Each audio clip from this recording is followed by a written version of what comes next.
Hey everybody, just going to take a quick break from the show to get you styled up with Stitch Fix. Shopping's hard. It's hard. With Stitch Fix, you get a stylist, though, who understands your style, your size, your budget, and they do all the shopping for you. Wow. This is excellent. Shopping, I'm telling you, shopping and figure out your style, it's overwhelming. Let somebody help you when it comes to getting dressed. We don't know what we're doing, so we let Stitch Fix help us out. A Stitch Fix stylist there. They know what works on us. We get the prices that make us look really good, and it feels good. You get some confidence boost walking around knowing that you're looking decent here. Oh, yeah. Yeah, we just give the stylist our sizes, style, budget preferences. We order boxes when we want, how we want, no subscription or any of that required. And they send called Just For Me pieces as well. Like, maybe you'd like this, and it's awesome. Outfit recommendations, styling tips. You keep what you love, you send back the rest. It's super easy. Yep. You can do it, and we are doing it because it's excellent. Personal styling for everyone. Get started today at stitchfix.com/STM. That's stitchfix.com/STM. Now back to the show. Hey everybody, just going to take a quick break from the show and tell you about Noom. Has Noom helped you? I believe it has. Oh, that's got an app. You can do tracking. It's terrific. It does. And Noom builds personal plans that can meet individual needs. That's the thing. Takes into account any dietary restrictions, medical issues, other personal needs. That helps build a plan that works for you. And yes, so I know that you've had your own personalized program here that you've been working on. And it's weight loss This is weight loss results that last. They stick around because you get yourself into a lifestyle change. That's what matters. That's mainly it. You can't just say, I'm going to cut that out for a month and then go back to it. That's not what it is. So I'm glad it's helping you. That's great. And it really does. I like the psychology and biology-based approach here. Yeah. Noom Weight uses psychology. That's why they say losing weight starts with your brain, but it also takes into account your unique biological factors, Jimmy. All of your multitude flora and fauna that goes on inside of you there. Sure. Yeah. Stay focused on what's important to you with Noom's psychology and biology-based approach. Sign up for your trial today at Noom.com, Noom.com here. Based on 3.5-year study of actively engaged Noom users with minimum starting BMI of 25. Individual results may vary. Visit our website for more information. Thumbtack presents the ins and outs of caring for your home. Out, procrastination, putting it off, kicking the can down the road. In, plans and guides that make it easy to get home projects done. Out, carpet in the bathroom. Like, why? In, knowing what to do, when to do it, and who to hire. Start caring for your home with confidence. Download Thumbtack today. This week, in Moses Lake, Washington, the dynamic in a group of young friends turns very dark very quickly, and the results are an absolute horror. Welcome to Small Town Murder.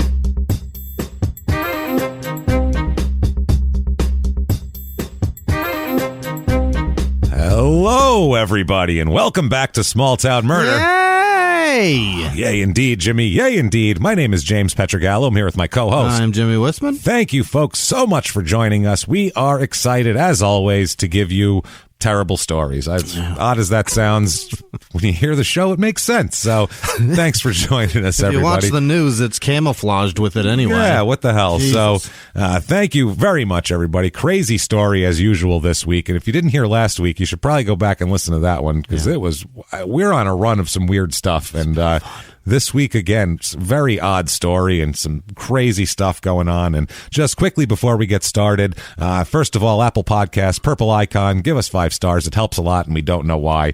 Head over to shutupandgivememurder.com. Mm-hmm. It's very important. Why? Because you can get your tickets to the virtual live show January the 29th this year, 2021, and it will be available for 72 hours after that as well. Yes. And it's going to be good stuff, this virtual live show. It's going to be just like a theater show. Mm-hmm. Regular case, not even the prisoner dating game. Regular case. Real show. Mics, table, visuals, the whole deal. It's going to be just like in a theater, except you will be in your house. That's how it's going to be. There, but you'll be there. And we won't be there either, but we'll be there. So do that. Shutupandgivememurder.com. You can get all your merch there as well.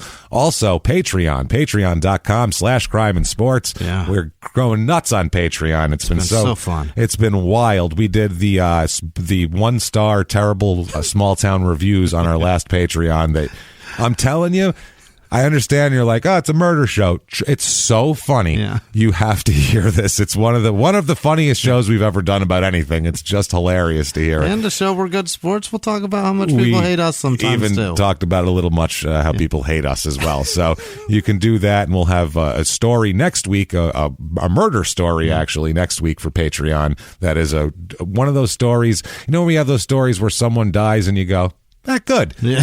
I don't like that person anyway. You know, those victimless crimes where the person's a monster and you're like, well. So this one coming up is one of those ones where you'll be happy with the outcome, which is a weird thing to say, but if you've heard the show, you know what we're talking about. Trust us on this one. At minimum indifferent. Believe that. Absolutely. Yeah. That is patreon.com/crime and sports. You get everything there. Both shows worth of Patreon. Yeah. All sorts of good stuff. And Jimmy will mispronounce your name at the end of the show because you're a producer now. We love it. And if you just want to be a nice person with good karma and a producer who Jimmy will mispronounce your name, you can do that as well over at PayPal using our email address, crimeandsports@gmail.com. Quickly, the disclaimer. This is a comedy show.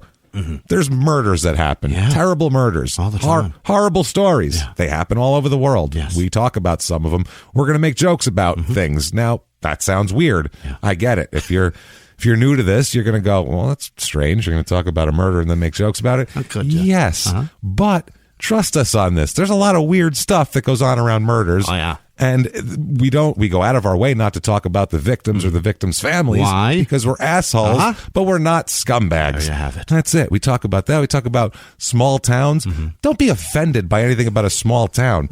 We're doing this because we would make fun of where we're from harder. Yeah. That's just, it's a roast. It's fun. That's it. We've never been to these places. Yeah. We don't know. We go by what people say, and it's funny. So lighten up and joke about it. It's a good time. If that all sounds good to you, we are going to have a blast. Yeah. And I think it's time, Jimmy. I think it's time to sit back and clear the lungs and shout, shut up and give me murder. Let's do this, Jimmy. All right. Let's do it. Let's go on a trip, shall we? I would love that. Let's head out. We're heading out from the East Coast, obviously. Where were we? New Hampshire? We were. No? Yes. No, not New Hampshire. No. Yes, no. We were in New Hampshire, then we were in North Carolina, New Jersey last week. Yeah. I knew it was a new state. So New Jersey, let's go clear across the country. Terrific. All the way out to Washington State. Oh, boy. And it's been a while, and it's always fun when we're in the Pacific North. The special kind of weird in the Pacific Northwest. It really breeds some interesting facts for murder. Some strange stuff going on out there, let me tell you here. This is Moses Lake, Washington, which I've never heard of before. It is in central Washington, kind of dead center. What goes on in there? I don't know. You don't hear anything about that in Washington. You hear about the coast, and then the border. And then what's that other town on the other side? Spokane. That one? You hear it exists, but you don't hear anything actually about it other than it's close to Idaho. Tacoma? That's near Seattle. It's what I'm saying. It's, everywhere you think of wet and foresty, this isn't like that. This is like a deserty, arid place. It's weird. 2 hours and 50 minutes to Seattle, so almost 3 hours. An hour and 40 minutes to Spokane. To the east, and then 4 hours to Shelton, Washington, which was episode 152. It's been a minute. January 1st, 2020. Wow. I believe that was the Scarlet Whorebeast episode. It's possible. I believe. So, yeah. So we had Scarlet Whorebeast, and then the Job Corps murders were there too, right? Oregon. Yeah. The Job Corps murders. Pacific. Yeah. Pacific North. That's what I mean. It's weird stuff up there. This is in Grant County, area code 509. It's a big area, 21 square miles. There's some water in there, lake, and because it's Lake Moses, obviously. So, piece of that. History, real quick. Not as rainy as you'd imagine. Oh? Washington State, you just picture constant rain. Moss. Here, just everything's got green shit. Basically, it looks like Ireland. Yeah. The worms. Yeah, those grass slugs they've got are so big. It's weird. Yeah, they're gross. It's so wet. It looks like goose shit, but it's alive. It's so wet. Yeah, here not at all. The average precipitation here is under 8 inches a year. Oh, it's like it's the desert. Yeah, it never rains. It's evenly distributed throughout the year. It's not like, seasons. There's not a wet time? No, but it's basically in the midsummer, sometimes you'll go a month, 6 weeks without rain. Okay. So in Seattle, that never happens, obviously. So it's, that sort of thing here. Now, before the construction of the big dam on the Columbia River near here, they built the Moses Lake Army Air Base. Yeah, they should. In 1942. Yeah, well, obviously. Yeah. The Native Americans knew the area as Huopa, which meant willow. Yeah. I guess, yeah. Chief Moses was the leader of the tribe around here. Makes sense. There you go. And he was forced to negotiate with the settlers, quote unquote, who began to settle in the 1880s. Under pressure from the government, he traded the Columbia Basin land for a reservation that stretched from the Lake Chelan north to the U.S.-Canada border. So traded in all the all this basin land here. Good area. The Columbia, yeah, I guess so. Sounds like it. So yeah, that's kind of what happens here. So the new settlers, in honor of this, forced gesture, they named it after him. Wow. They named it Moses Lake. Is that a gesture? Thanks, Chief. And is that an honor or is that an insult? That's what I mean. I don't know what it is, but it sucks. If somebody stole your car from you and then called it the James Mobile, James ride. It's I might be a little bit pissed off at that. Not happy about that. Maybe we'll at all. take the James tonight. Big honor. Thanks, assholes. So the city was originally named Neppel, after a town in Germany where one of the settlers had lived. The first settlers had fisheries and farms and all that sort of thing. They were exporting carp. Oh. Carp, jackrabbits, and fruit. Gross. That was what this place was. Carp? Carp, the bottom feeders. You don't even eat that. I was going to say, I don't know what they're doing with carp. Ew. I suppose you can eat it. I guess back then you eat whatever you can get. Yeah. It's not whatever. Exporting it. Jackrabbits? Do we want? I don't think you eat jackrabbits, do you? I have They're bigger. I guess there's more meat. I suppose they look gross though. They'd be all sinewy and weird. They're pretty athletic. I don't know. Yeah, they are fast. I don't think I'd want to eat that. No. Be like eating a tiny greyhound. I don't want to eat that. Sounds disgusting, right? Am I wrong here? I don't want that. So irrigation attempts failed, and the settlers would leave. They'd come, try to irrigate, didn't work, and they'd take off. So this happened multiple times in this area. The town was incorporated and named Lake Moses, or Moses Lake, in 1938. At that point, there was 302 people here. Okay. So nobody was here. And then the air base came in, and then the Army figured out how to pump water in, because they're good at that. Right. If they want water, they're getting water. They'll get resources. The military, yeah. Whereas if you trying to irrigate your farm, it might not work. So they ended up pumping off of here, and then people started coming because now there's water. Yeah. And so they started fishing. There's a place to water sheep and cattle now, all that sort of shit, and became a kind of a hub for this area of the central state, I guess. Evil Knievel lived here for a long time. Is that right? Which is a strange stat. I thought that was so weird I had to mention it. The stunt guy, weirdo. The white trash Superman is what he is. Yes, and we will do a bonus episode on him for Crime and Sports coming up very soon in the next couple months. So that's another Patreon thing you guys are going to want here. Anybody that grew up wearing Dukes of Hazzard T-shirts loved him. He was fantastic. So yeah, kids loved him in the 70s. Isn't that weird? Because he did crazy shit. Yeah. They're like, whoa, I want to jump a canyon on a motorcycle. I wouldn't, but some kids were real excited about that. Jump 37 cars for no reason. Well, the kids would be like, I have a dirt bike. Yeah. I can't jump 37 cars on it, but maybe I could if I worked at it. Neither can Evil Knievel. He never landed anything. Yeah. He always jumped them and then broke his body. His main talent was survival. Yeah. That was his talent. Because it was like if That's not even his talent, it's the doctor's. Threw himself out of an airplane and landed. It's like, what a stunt. Right. Like, no, it wasn't a stunt. It didn't work at all. He just didn't die. Yeah. That's why it's not tragic. Everything just stayed together. Yeah. It's all broken inside there. What he was doing was a zero-sum game. It was, if I survive, I did a good job. Yeah. That's it. If I don't die, I win. It's like UPS. Not bad. If you order a mirror and it's still, all the pieces are in the box, it's all still in there, so we win. We did it. That was his philosophy. But the public was cool with that. It's essentially what he did. He was a hero. Everything inside is broken apart. They'd show him in the hospital bed, totally broken in a body cast, just giving one thumb up, and they'd be like, "See, hey, it's the only bone not broken. It's the one that matters." What's your next jump idea, Evil? He's like, I'm thinking about maybe As soon as they weld me back together. The Snake Canyon's up pretty big. Like, what the fuck are you talking You about? ever heard of the Snake River? I'm going to jump it. So, a case of PBR. yeah. So for some reason, this place was attractive to him for a long time. BMW has a giant factory there, I guess. They make electric cars there. There's a bunch of factories here, actually, of different companies. ConAgra has a place here. There's some paper place also. There's a bunch of that kind of shit. Low taxes for their industry, I guess. I suppose. I have some reviews of the town, obviously. Okay. And once again, disclaimer on these, we didn't write these.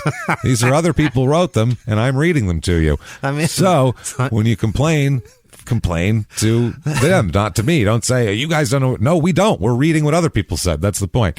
So it is shocking that somebody could go, the reviews that they wrote? No, what? We didn't say, what? No. If I wrote them, they'd be better. Right. I'd make them even funnier because it would have a lot to them. 1 star. This is all about the food. This is one of those very focused ones. 1 star. There is no mall here. Okay. Well, God damn it. No national chains like Olive Garden, Red Lobster, or Applebee's. That sounds like a blessing. That sounds great. No Olive Garden in town? Oh, damn. Yeah. Jesus. And only 2 Taco Bells. Only 2 Taco Bells. How many do you need? How many Taco Bells do you need? When you hear the population, you're going to go, yeah, that's enough tacos for you. It's how many you need. How much tacos? 2 McDonald's. Yeah. 2 Arby's. Okay. 2 Arby's? What town has 2 Arby's? You're telling me that Arby's is selling at the same rate as tacos in this fucking That's a town. great point. What a weird town. I am shocked how I've never seen a line at that place. No one's there. They need 2 of them. Why are they still open? And they have 5 Subways. Good Lord. That's a lot. One might be in a gas station off the highway. Right. That one over here, but still 5 Subways and 3 Starbucks. No Wendy's, no chicken places except KFC that has the worst service. It's a chicken place. But they have the worst service, according to this person. There is nowhere to shop but Walmart. This town supports 25,000 people, and we can't get none of these things here. If you like Mexican food, this is the place to live because that is all we have here. Somebody's done with the rice and beans. Yeah, they are. They've had their fill. That is wild. Next one, 1 star. This town is very small, racist, and bigoted. Oh. Too much. Once again. Not from us. Not a judgment. Didn't This is say it. a person saying it. They could be right. They could be completely wrong. We have no idea. Just read someone else's words out loud. That's it. It's literally a review that's not ours. Too much crime, a huge drug problem, a lot of teen pregnancy. Well, this sounds like utopia over there. This is awful. Crime, drugs, and pregnant teenagers. This is terrible. They're racist, they're drug addicts, and they're fucking breeding? And they're knocked up when they're very young. The schools are too crowded. The jobs don't pay well, even with a degree. People are not friendly. The nearest airport is hours away. The city politics are crooked and do not allow growth due to, quote, old money. The medical care is horrible, and everyone ends up in Spokane or Seattle. There is no decent shopping unless you want to go, quote, downtown and pay up the ass for subpar crap and a condescending attitude. Jesus. Pay up the ass. Pay up the ass for a condescending. Isn't it pay out the ass? No, I guess not. Not there. Right up the ass in this town, because in this town, that's the complaint. Yeah. Normally you pay out the ass. This town, you have to pay up the ass. It's much more difficult. I understand why they're complaining. Yeah. I'd give it 1 star too. I only had $20, so I had to pay up the ass. I had to pay it right up the ass, man. So I paid for the rest of it. Good Lord. Here's another one. Yeah. 1 star. This one had a lot of 1-star reviews, this town. A lot of 1 and 2 stars. Yeah. Poor and terrible. Tiny little town overrun with crazy religious racist weirdos who seem to be passing around the same half-passed brain. Probably half-assed is what they mean. It's a crapshoot on who has it at the moment. Oh, okay. They're trying to make a joke. This is great. There's a bunch of dummies. I don't know who's carrying the brain. Apparently so. Not much for jobs. Everywhere here pays minimum wage, pays minimum regardless of the position. Okay, the CEO. Sorry, sir, you're making $10.50 an hour. So we're sorry, ma'am. We can't possibly provide you health insurance. The business around here have the worst customer service ever. Well, that's too for bad customer service. Yes. Their position is, well, where else you going to go? I mean, there's two Taco Bells. I'll go to the other one. I'll go to the other Arby's. They make a better beef and cheddar anyway. There are 5 Subways, sir. The drugs and gangs are equal to that of an actual city, not this little porn dunk. I think they mean podunk. Yeah. Porn dunk, 16 square mile dust ball of a town. Jesus. Porn dunk. That'd be a better town, probably. Yeah, sounds hot. Porn dunk, Washington. You're like, whoa, what goes on there? That's interesting. Jesus Christ. Let's see. Here's 2 stars. They liked it better. I've saved the, positive for last here. A lot of petty crime and gang activity for being a small town. Also, this area has some real issues with methamphetamine production and use. Oh boy. Schools are subpar and overcrowded. That's 2 for that. And aside from outdoor activities, there's very little to do without driving 2 hours. On the upside, there are a lot of sunny days, tons of lakes, and cost of living is pretty low for Washington State. Traffic is good as well. Welcome to about 85% of America. That you just described America, Chief. That's everything. That's pretty much everywhere. What do you want? Yeah, and then there's another one that's 2 stars that they like it also, and they say there's a lot of homeless people and drugs in this town, and they would not recommend walking outside at night or walking alone through the town. I'm starting to feel in terms of the theme of these reviews is that everybody, James, every person on earth wants 75 degrees and a beach. And if it doesn't have it. And all the fast food. Oh, your reviews are going to suffer. And every fast food restaurant. Yeah. More than 2 also. At least 3 Olive Gardens. At least 3. Are you kidding me? So this place went from having 300 people in 1940 to over 11,000 in 1960. Oh. So it just blew up once they got water. Yeah. That's how that worked. Right now, 22,038 people and 2 Arby's. Thank you, U.S. Army. 11,000 people per Arby's? That's way too many Arby's. Think about Phoenix. There's like 4 million people. Yeah. How many Arby's would that have to be if it's 11,000 people per Arby's? I'll bet there's 11 in Phoenix. We'd have hundreds of Arby's here on that rate. I want the math done on that. Somebody do the math. We've got like 500,000 per Arby's here. Yeah, that's what I mean. Find out the number of Arby's as opposed to the population in the Phoenix capita, metropolitan area. They are killing it. They're the most Arby's per capita possibly on Earth right here. I think maybe. It's possible. I swear to God. 22,038 people, up 96%, and probably a whole Arby's since 1990. Female population is way higher than male here. It's like 54%, all out of whack, which is weird for a population that high. A lot of kids under 4, a lot of people over 85. Oh. So either the 85-year-olds are very frisky or something else is happening here. Well, right around 81, that's when they start pumping them out. That's when you get virile again. It's like going to... Thank you, Viagra. A dead body has rigor, and then they calm down, and then there's a second rigor. Right. That's how that works. I think that's what that is. You're very sterile, or you're very virile, and then you go... And then you have dip, your impotency. And then you're back. And it's back. It's back again if you make it to 80. Boom. Right around 80, rock hard all day. And just virile. Yeah. Just, oh boy, sperm count through the roof. So race of this town, it's about 60% white, which is right about the national average. That's like 61.5. 1.5% black, though. That's well under the national average. 2.1% Asian, which is low for Washington State. Yeah. And low for the national average, too, as a matter of fact. 1% Native American, which is actually high for the U.S. And 33.3% Hispanic. So, yeah, it's a lot going on there in terms of diversity, I guess. Well, not really. It's pretty much just white or Mexican. White or Mexican. It's it's like anywhere in the West. Except not on the very coast. Anywhere west of, say, Oklahoma. Yeah, pretty much. 40.8% of the people here are religious. So that's less than the 50-50 norm. And nothing, 17% Catholic, but you got a third are Hispanic, so that's going to make up for that. Everybody else is pretty mixed evenly. 9% LDS here, I was just going to say there's probably a lot of Mormon. You're going to get that. And 0.0% Jewish, though. Okay. Not having that at all. So no Hava Nagila this week. Smidge too close to Utah. They're not interested there, I guess. So or I think the Jewish people might not be interested in living there either. Yeah, so probably. That's the way I meant it, and it came out wrong. So anyway, unemployment rate here is high. It's about double the national average for what it was, in the beginning of the year anyway. The household income, though, is decent. Here it's rest of the country $57,500. Here it's almost $50,000, $49,800. So pretty close to the national average, not terrible. A lot of manufacturing jobs, but I saw in a lot of the reviews they said the jobs come and go. Really? Seasonal? Not seasonal, but like the manufacturing plants will hire a bunch of people for certain projects and then like lay a bunch of them off and then bring them back. So it's not a real steady thing where you just have a job and you're going to work in this plant for 30 years. Almost gig economy for production. Kind of. Yeah. And sometimes they'll close for a while, open back up for, whatever. So cost of living, 100 is average. Here it is 85.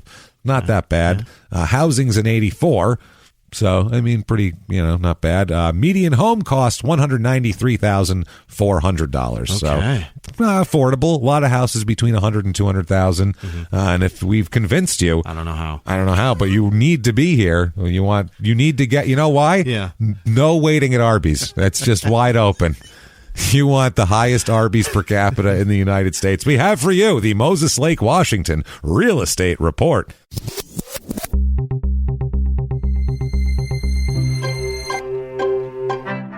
Your average two-bedroom rental here goes for $793, which is well below the national average. That's usually like $1,200 nationally, affordable. So that's not bad.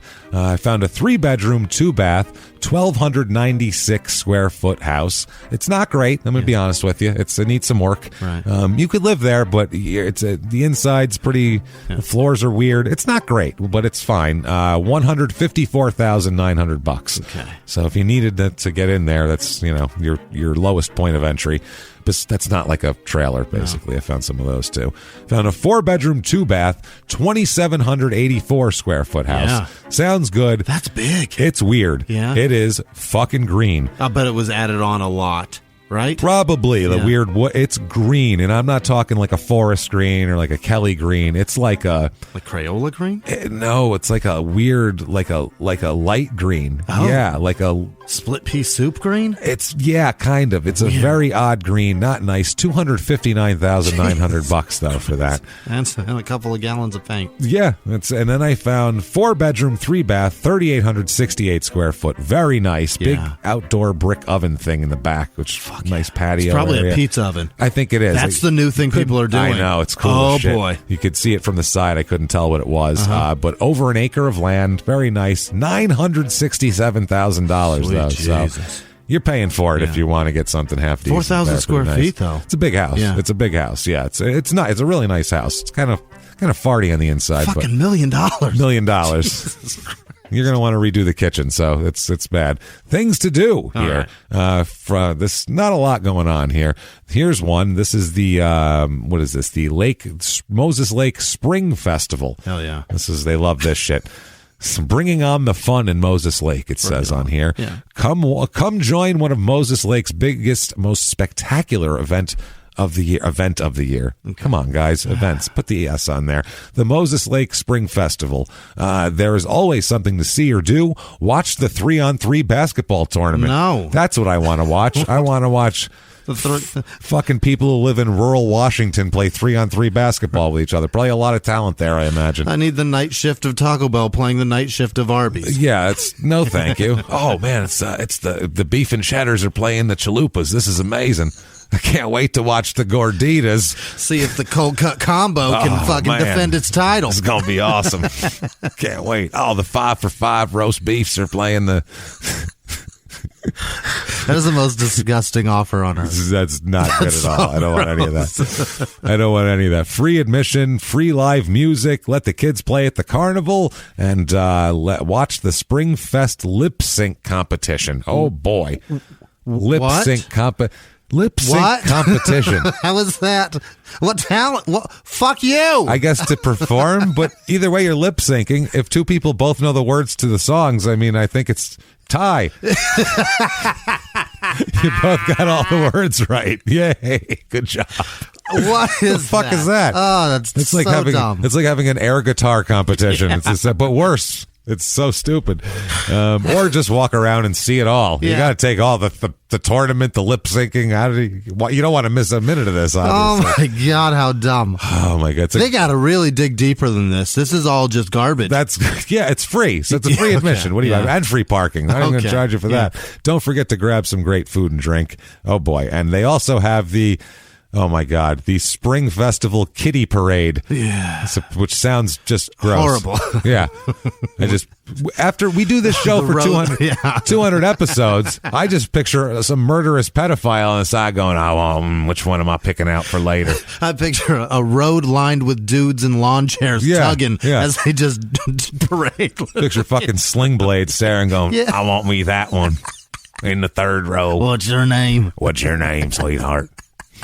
No, disgusting. Then there's the Freedom Fest, which scared me a little too. You never know, but it's a 4th of July thing though, so it's like, okay, well that makes sense. How did the word freedom become so fucking insulting? I don't know, it's so weird. How did that become specific to people are going to be armed at that particular event?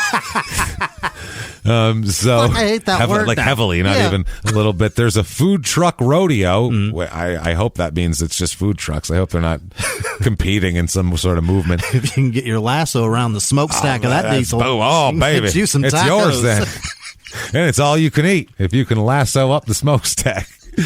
Farmers market, food truck rodeo, cruising car and bike show, vendor market, beer and wine garden. Then the live music starts. Oh yeah, at 5:30 p.m. when all the good music starts with Cruise Control coming on. That's opening it. Oh baby, and then from 8 to 10, closing out the show, the Sonic Funk Orchestra. Oh boy, closing everything out with a big fireworks display. Oh baby, sounds amazing. Crime rate in this town. Property almost double. Yeah. So they weren't lying in the reviews of a lot of shit being stolen. And then violent crime, murder, rape, robbery, and of course assault. The Mount Rushmore of crime is pretty much right at double. Really? So yeah, there's some shit going on. What in is this town. happening? I think it's meth. Yeah. I think just the area you'd look at. We don't know, but I'd look at this area and go like, oh, there's probably, if you drove by here, you go, I bet there's meth in there. Okay. Seems like Kingman to me. Yeah. Seems like Kingman, Washington. Okay. Like comparing it to an Arizona town. James, I drove by Whitman the other day because we were talking about it in the reviews of the bonus show. Good. I drove by. There was a house that was boarded up that said not for sale. Gee, thanks. It said not for sale. Yeah. We live here. Oh my God. Not abandoned. That's what that says. Not for sale. We live No here. squatting. Boarded up. What the fuck is happening, Whitman. America? That's Whitman, everybody. That's Arizona right there. That tells you what's happening in Whitman. It's all drugs, and that's probably what's happening in this town. It's got to be, right? It's a similar situation, I guess. Well, I mean, I'm sure there's a nice part. I don't fucking know. Sure. That said, let's talk about a murder. Okay. I can't wait. Let's do this. We'll go back in time a little bit here. Let's go back. Let's go back to October 15th, 1986. Okay. 1986. It's a good year. I think Not so. for vehicles. No, for bad music, for vehicles, not music. For the 80s sucked. I was going to say, what is it a good honest. year for, except that the Giants won the Super Bowl, which is really cool. Outside of that, I can't think of another good thing that's happened in There was 86. no war happening yet. I mean, it didn't kick off for a few more years. So it was a good peaceful time. You know what? In peaceful times, still Cold War, though. Yeah, It was still Russia and all that shit. In peaceful times, we tend to get real relaxed with everything. Oh, we do. We chill right out. Yeah. They had those Nothing creative. Those cool claymation videos that came out. Remember that? No. Like Peter Gabriel had that song. With the Sledgehammer. People. Yeah. The Land of Confusion or whatever. Or was that Phil Collins? That's Phil Collins. One of the two. They both had. Or did they both do it? I don't know. They were both in Genesis. That's all I know. Doesn't matter. 86 sucked. Let's talk about it. Sledgehammer was a good video. It was interesting. Yeah. So October 15th, 1986. Okay. There is a young man, a high school student, named Robert Niverson. Yeah. And on this particular day, he heads up to the Grant County Sheriff's Office and walks in. He's got something interesting to tell them that they probably don't hear every day. Yeah. Walks in and says, "Hi, I'm Robert. There's a body buried by Moses Lake. Buried. I know about a body that's buried." Basically walked in and said, "Want to see a dead body?" Yeah. Officer. I just saw a great movie. Yeah. And so they were like, it's a kid. It's not. So they were kind of like, bullshit. You know, they go through it because they don't believe him at first, honestly. Qualify this. And so he says, "No, I know where it is. I've heard where it was. I'll take you there. Like, I know exactly where somebody told me it was. So if you want to go check it out, come with me." Police say, "Fine, somebody go with this fucking kid and go look." Yeah. They look and, oh boy, what do they find? They find in a very, very shallow grave near the lake and some bushes, they find the body of a young woman. They can't tell the age, appears to be somewhere between say 16 and 24, somewhere in that area, young lady, and she has been quite through the ringer. There's some serious decomposition happening, and from what they can tell right away, she's definitely been beaten and stabbed. Good Lord. A lot. Yeah. Like a lot. They dug up the whole thing? This is a particularly brutal thing scene that they found here. And so they find this body, and they don't know who the hell it is, though. That's the only thing. It's not really identifiable except through this person isn't, except through dental records. Okay. So they're going to try and figure out who that is. While they're doing that, let's go back a little bit in time. Into the 70s? Talk about some people. No, just earlier in 86. Right. Let's talk about some people here. Okay. Hey everybody, just going to take a quick break from the show to tell you about the safest sponsor ever, Simply Safe. Absolutely, these people will keep you safe. It's amazing. You know that every 26 seconds a burglary takes place in the United States, according to the FBI. That means that by the time this podcast is over, dozens and dozens of homes will have been targeted, ransacked. God knows what happens here. So protect your home before it's too late with Simply Safe proactive security system. Simply Safe helps stop threats before they even have a chance to break in. Named Best Home Security System by U.S. News and World Report 5 years in a row. And by us for about the last 8 years as well. If you trust us, believe me, you want Simply Safe. So visit simplysafe.com/small to claim 50% off a new system with professional monitoring plan and your first month free. That's simplysafe.com/small. There's no safe like Simply Safe. Now back to the show. This show, Small Town Murder, is brought to you by BetterHelp. Get yourself some therapy, everybody. Honestly, here. We often hear about, red flags that you should avoid. Hey, that's a lot of a thing. It's become a real phrase now, real cliche. But why don't you focus also, you look at like green flags in friends and partners. Look for good things as well. Right. And maybe you're not sure what that looks like, though. Therapy can help you figure that out. What are positive things? What are the green flags? And then you can practice them in your relationship. It's absolutely a fact. And so, honestly, we absolutely are huge advocates for this. It really, really helps. BetterHelp is fully online, making therapy affordable. It's convenient. They serve over 5 million people worldwide. You can access a diverse network of more than 30,000 credentialed therapists, wide ranges of specialties there. Here's the coolest part.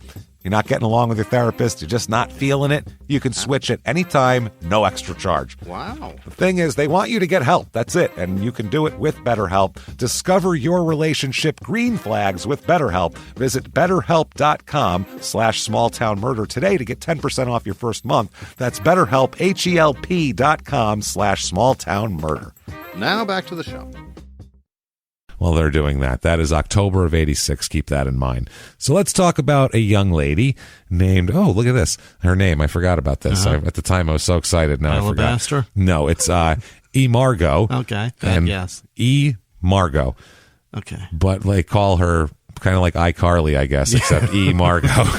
Good, but they call her Margot. Okay. But her her official name is Emargo, I guess. Emargo Ann Whisman, W-I-H-S, just your name with a fucking T stuck in there. God damn it. W-H-I-S-T-M-A-N? Yeah, that's God it. damn it. Whisman McKee. Okay. Whisman is her... She hated it too, so she hyphenated it. No. Whisman is her last name. Her name is Emargo Ann Whisman. But even though she's only 18, her married name is McKee. Okay. So she's just added the McKee on. She goes by Margot McKee. She hung on to the Whisman? No. Legally? She goes by Margot McKee, but that's her. She was originally Emargo Ann Whisman. Okay. And now she's Margot McKee. Got it. So, okay. By 86, she's Margot McKee, maiden name Whisman. Lucky woman couldn't change it.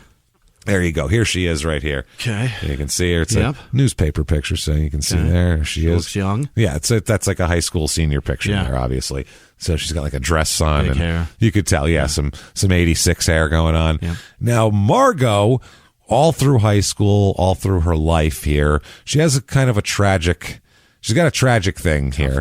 Her parents are dead. Oh my God. Yeah, so that's a rough thing. She has a family that raises her. And when did they go? When she was 12. Fuck. So not good. One died when she was 12. Another died another time. Separate incidents. Yeah, one had cancer, I think. She's had it tough, but through it all, she has been, I mean, you can see her. She looks pretty well straight-laced. Yeah. You know what I mean? She's like she's a straight-A student, church-going girl. Okay. Very much like, into the family. And tragedy like that will make kids go one of two ways, too. Sure. That's what'll happen, yeah. They'll either go crazy and go out and find all the meth they can. Or you lace up your shoes and do the right thing. Or exactly. Or you might go the complete opposite, trying to... And also, too, if you have new parents like that, you're probably trying to please them because you don't want them to go away, because in your fucked up psychology kid brain, you think something you did made your parents die. Right. Because that's what everybody think. Your parents get divorced. I must have fucking did that. Or at minimum, it just taught you that parents are certainly temporary. Exactly. At the least, you know what I mean? Whether or not they die or just you leave. never know. Yeah. They don't necessarily stick around. So be nice and hopefully they'll stay around. Yes. I think that's maybe her psychology. I'm not positive, obviously. But yeah, church going, straight A student. She goes to Moses Lake High,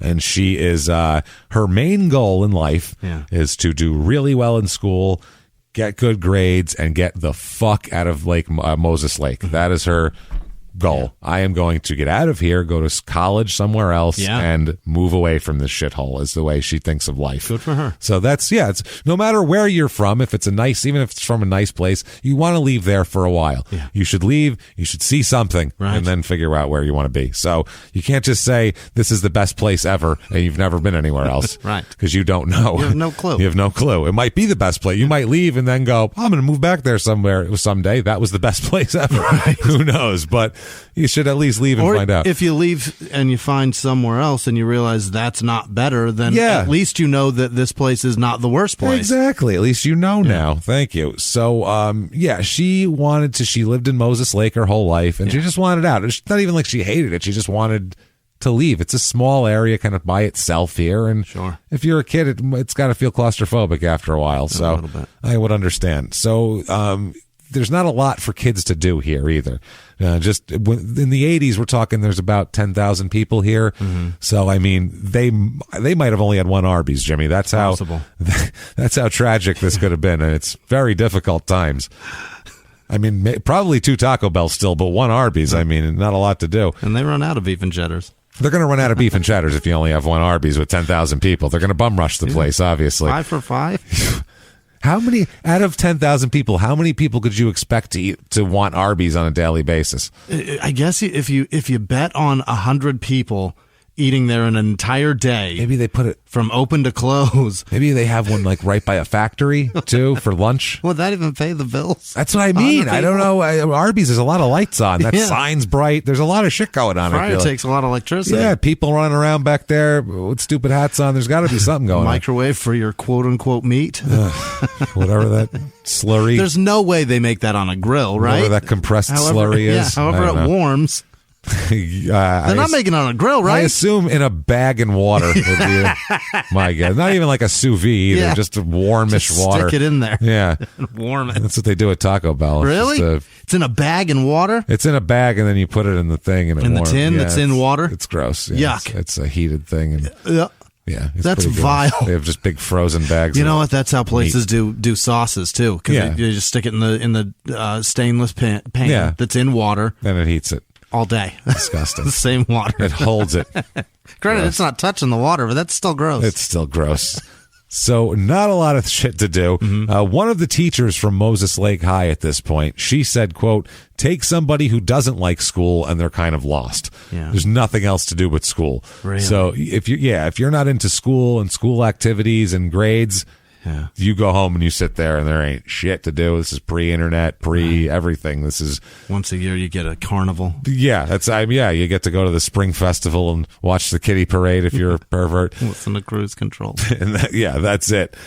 So there are some people around here, unlike Margot, who does like school, and she just wants to do everything she can to get out of here, and she sees the path of how to do that, so she's going with it.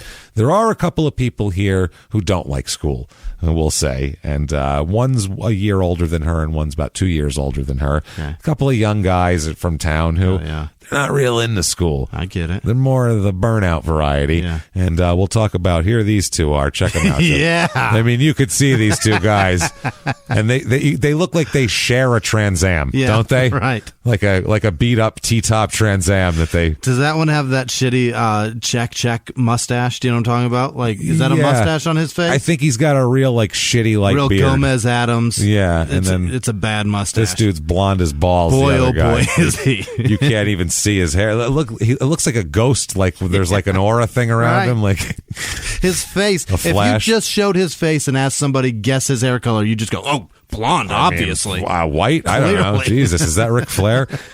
So this is Stephen C. Welchel, Whelchel. Stephen C. Welchel. He's born in 1966. He's 19, almost 20 at this point in time. He is dark hair, stupid smirk, and shitty beard. Right. That's shitty beard guy. And then Jerry McKee. He's about 2 years older. He's about 21 at this point. Okay. He is this idiot here with the blonde hair and the Ric Flair hair.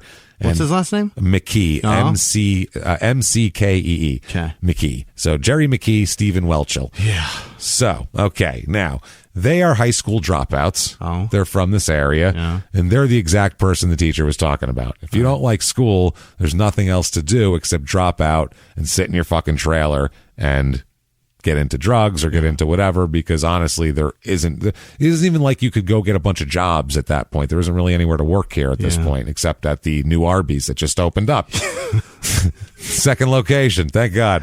They're about to need sandwich artists. They're going to need some. Oh, there's like, what did they say? 17 hours Subways and 14 Starbucks. Something, I don't remember. A lot of them. There was 5. It was outnumbering everything else. 5. Yeah. 20. That's amazing. That is 22,000 people. That's wild. That's like 4,500 people per subway. That's nuts. That's awesome. It's so much. Think about how many subways there'd be in Phoenix. I need the math of the Subway and Arby content of Phoenix. It was the number one store fast food in the country for a while. So I'll bet in Phoenix. I'll bet there's 50. I'll bet there is. There's more than that, probably. You think so? Yeah.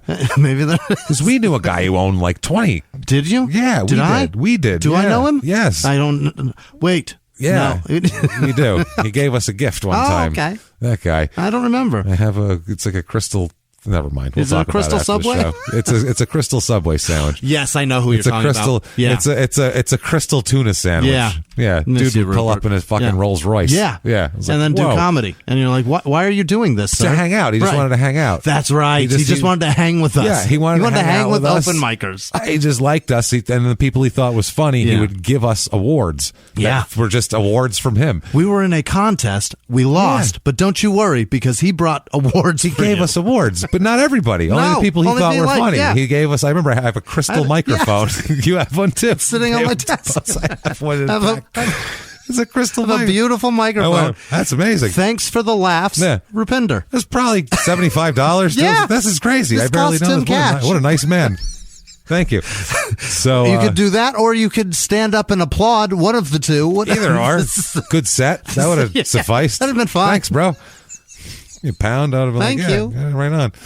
So these fucking idiots here, they're high school dropouts who hang around Moses Lake and frequently hang out with and talk to the kids at the high school. Really? They're those kids. They have nothing else to do. Yeah. So basically, they're Matthew McConaughey. In Dazed and Confused. Stay the same age. Hey, man, stay the same age. Yeah. That's what they do. They go to the high school parties. They go to the high school and like hang out in the parking lot and shit. Even though they're dropouts, and now they're even too old to be in high school. Right, it's not but like they were dropouts to begin with. You're not even reliving glory days. No. You're reliving the worst days. Yeah, it's not like they dropped out at 16 and they're 17 and they're going to hang out. It's like, well, I should be here. All my friends from my year are here, so whatever. I dropped out when I was 16, and I'm still here when I'm in my 20s. Yeah, the kids that were freshmen when you dropped out are now seniors. You're going to go there, hang out with them. What's going on? Or here? long gone. Or long gone, hopefully, for their whatever. So this is pathetic. It's a pathetic pairing, and you can see them, and that's exactly what they look like. Yeah. It's rare that people are exactly what they look like, and these two, that's it. They nail it perfectly. Yeah. So another guy who they hang out with, this dipshit, is named Jeffrey Flotta, or Flota, Flota. Okay. So I don't know. Flotta would probably be two T's, right? So Flota, maybe. So I'm going to call him Flota. Jeffrey Flota. Yeah. He goes to the town's alternative high school because of his learning difficulties. Okay. So I don't know what his learning difficulties are, but he goes to the alternative high school. Yeah. You know that one. Yeah. That the one that's when your friend got kicked out of school, they went there instead, and he had to go there, and everybody knows that. They did the Family Guy where it was all Italian kids. That was my favorite thing. Did you see that? No. It's fucking hilarious. That's genius, though. Chris gets sent there. Like, it's just all Italian kids. When he shows up, there's the principal outside, and he's like, "I'm Chris," and he goes like, right this way, and they go in this door, and it's the Copacabana Goodfellas thing, and they go through the restaurant. And he waves his finger, and the guy comes with a desk with a chair on it, and fucking puts it down in front, and a notebook and pen, and he goes, "It's from Mr. Tony right over here." Thank you. All the kids are Italian. It's so hilarious. They go, "Hey, everybody, it's 9:30. We better start thinking about lunch." Yeah. So they bring out this big table and a tablecloth and all these big bowls coming out. He goes, "I got a nice piccata thing going on. I got this and that." I love when they make fun of it. I love it. I love it when somebody makes fun of Italians when it's funny and accurate. When it's accurate, when it's good and when it's funny, I don't care. Yeah. Rip us for all the. I love it. It's my favorite thing in the world. The alternative school here was me. It was just a bunch of people that they heard. No. It was all my friends that heard you could graduate early. Yeah, they didn't realize that there's a negative connotation to what you're doing. They go when you're 16, and then they would fucking. I can graduate next year. Yeah. Oh, great. Good for you. That's wonderful. And then that kid worked in the Job Corps, and then when that failed, he went to the Navy. I remember that. And then he failed in that. Because he's just going to fail at everything. That's comes from his core. It has nothing to do with the school or the Navy or anything else. He would fail no matter where you put him. Anywhere that's the easiest route. That's what most of the kids that went there for. Some people are failures. Mm-hmm. So it's the way it works. It happens. There's nothing we can do. So Margot, back to Margot. Yeah. So you have those three idiots. And then Margot's a completely different case, obviously, than them. Seems like the paths are way. They should never know each other. They shouldn't even cross. Yeah. Exactly. She should see them and go, ugh. I bet they're going to Arby's. Just gross. So Margot turns 18 years old this year, and when she does, she inherits $18,000. Okay. Apparently, both of her parents died of cancer, within a year of each other, which is insane. What the fuck kind of luck is that? It's got to be environmental, right? That's not just. Did they? What are the odds? Did they live on the second floor of a fucking power plant or something, like a high tension line center? Did they live in the pillbox in the middle of it? Like what? How would both of them? What is going on? And they're 12. They had to be relatively young, right? I mean, the odds of that are. I would watch out if she's going to have.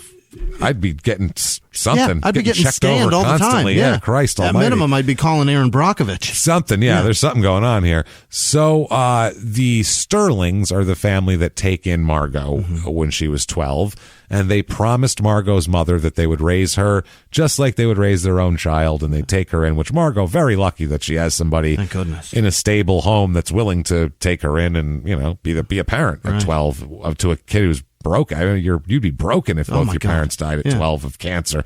You had to watch your parents wither away at 12. Right. That's cancer. Cancer rarely you get diagnosed and then it's like over in 2 days. Yeah, it's not a massive heart attack, which that's like shocking, but you didn't watch it, and that's brutal. This is the worst. Yeah, so they said they do that. This is she says the one parent, before her mother died, I told Margot I was going to be her mother from now on. For a while, she was calling us both mom. Oh. So her mom that died and then the new mom here.